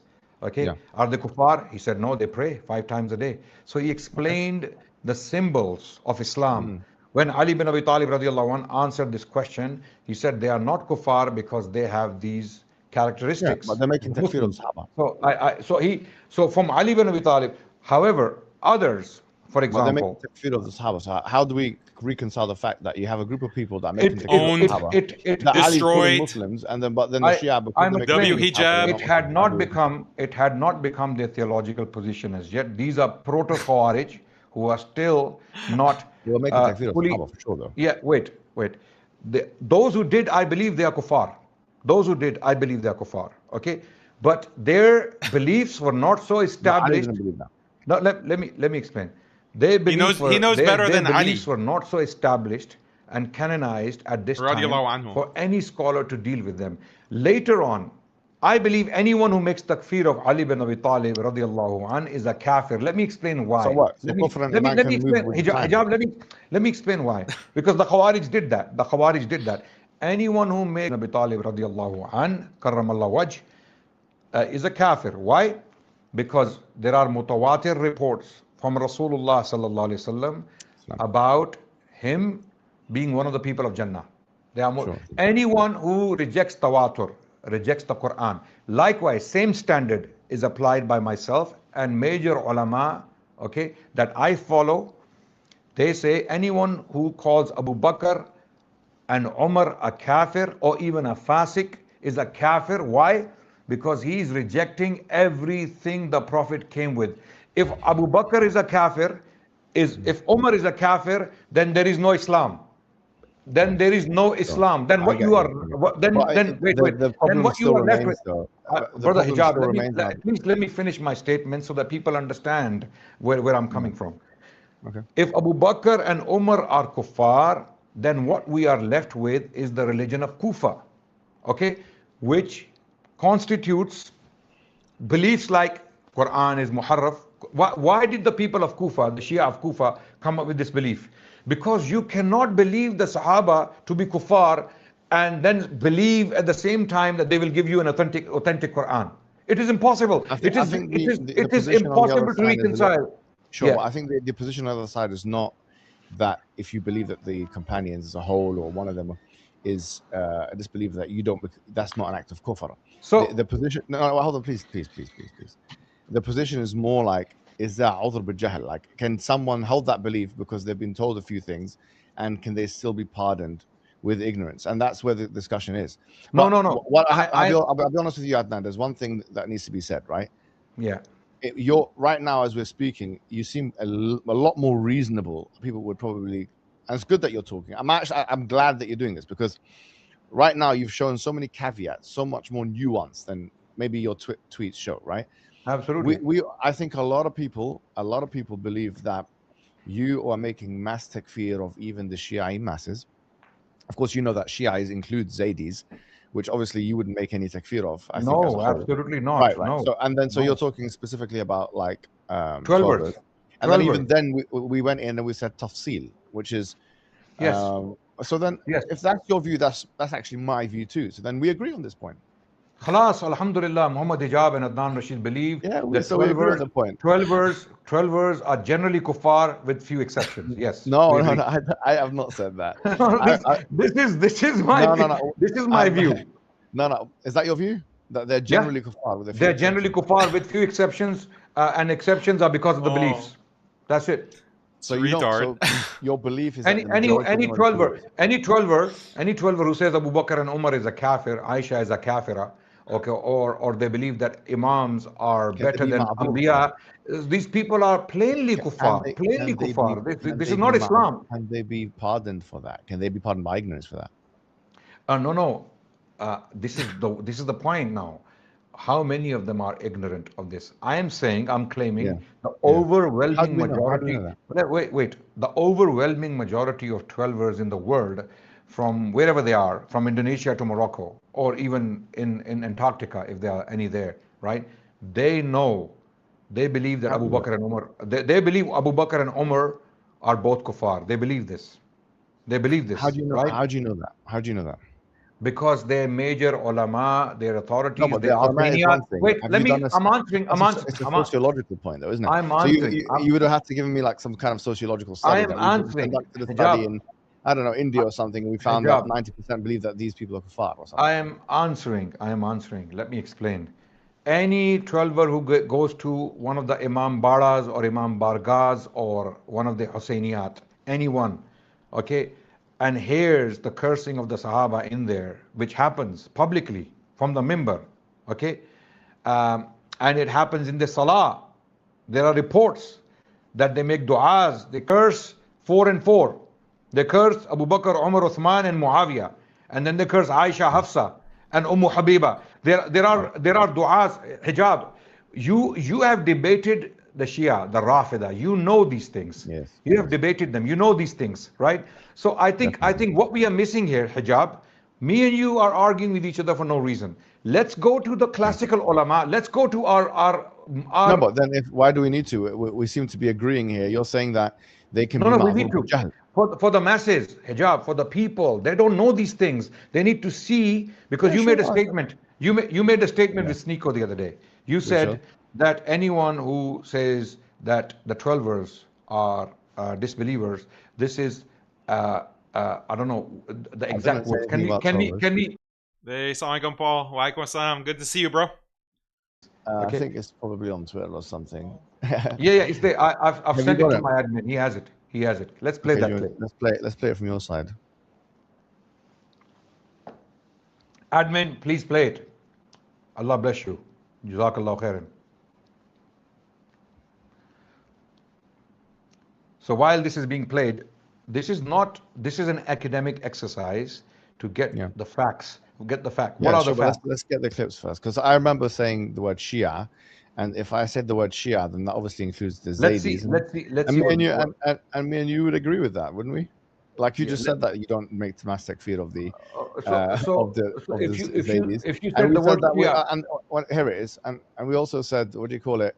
That the lay people of the Shia, you wouldn't make takfir of them as a principle of fact. You do it if they had kufri beliefs. I don't think we disagree. Let's take a look at what I said exactly. Okay, let's play. Bismillah. Sure. I've seen videos of people in London. They say Shia Kufar. What? Shia Kufar. Is this true, or can there be some sort of unity, and can we look away at our differences? The idea that Shia are Kufar is a radical, fringe, and unacceptable view in Islam. Okay, if you look at 1,400 years of Islamic Sunni scholarship, no one had that view but a few people. And one of those people was Muhammad ibn Abdul Wahhab and his followers. Okay, they believed that. That's why in the year 1818, okay, they went into Karbala, and then they killed Shiites in Iraq and all this kind of things. And it was a massacre that's, in a certain thing. And obviously, they will say that they were worshipping graves and all this kind of things. And there may have been, to be fair, like extreme practices there, but nothing justifies massacres. Okay, the idea that the Shia Kuffar is That's it. It's not a done. mainstream Yeah. idea. That's it. Even I think that's it. Yeah. So which Okay. part of that do you disagree with? So you don't mean the 12ers here. You mean the Zaydis? No, and I even mean the 12ers. I even mean the lay 12ers. We've just both Okay. decided that So- the lay so- people so- of the 12ers. Well, hold on. So Yeah. I said the idea that Shia are kuffar, right? So I don't see the Shia as a group as disbelievers.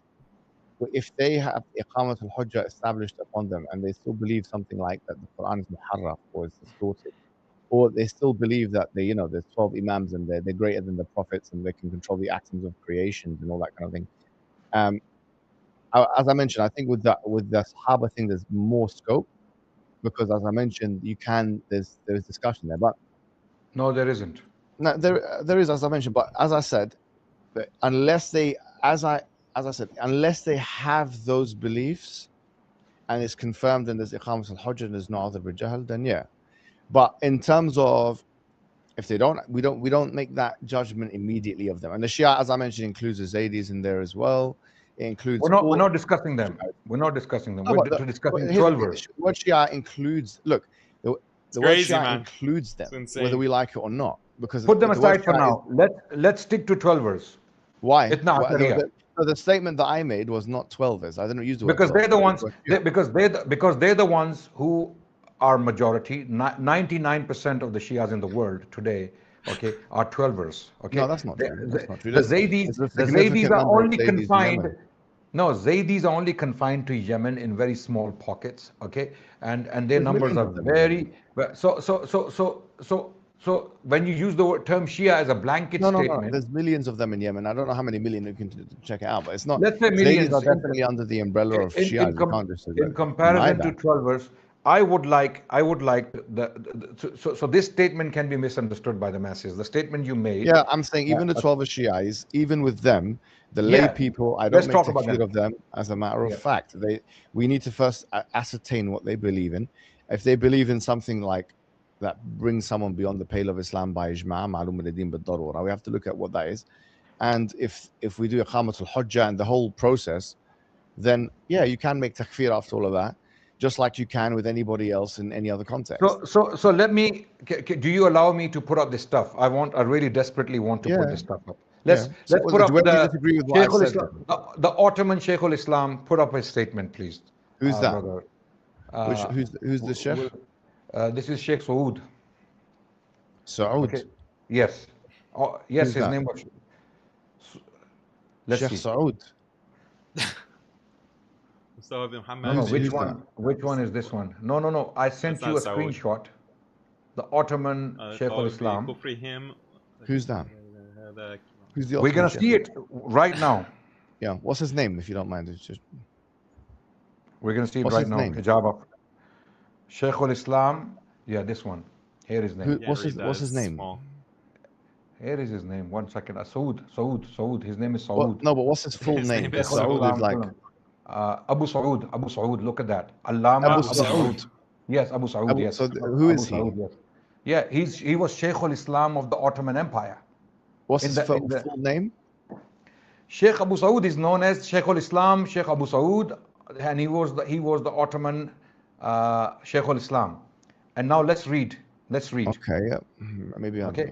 Can we get a bit of a biography of who that is first before we start? Shaykh reading this? al-Islam of the Ottoman Empire. No Hijab. problem, Adnan. We just want to educate myself here. Actually, forget about the viewers. I don't even know. So okay, let's Google him. what's his full Let's Sheikh Abu Saud. Let's Google Sheikh Abu Saud. Yeah, we're doing it Shaykh together. al-Islam. Let's Google him and then read his statement. Let's go. No problem. What's his name? Yalla. What's his full name?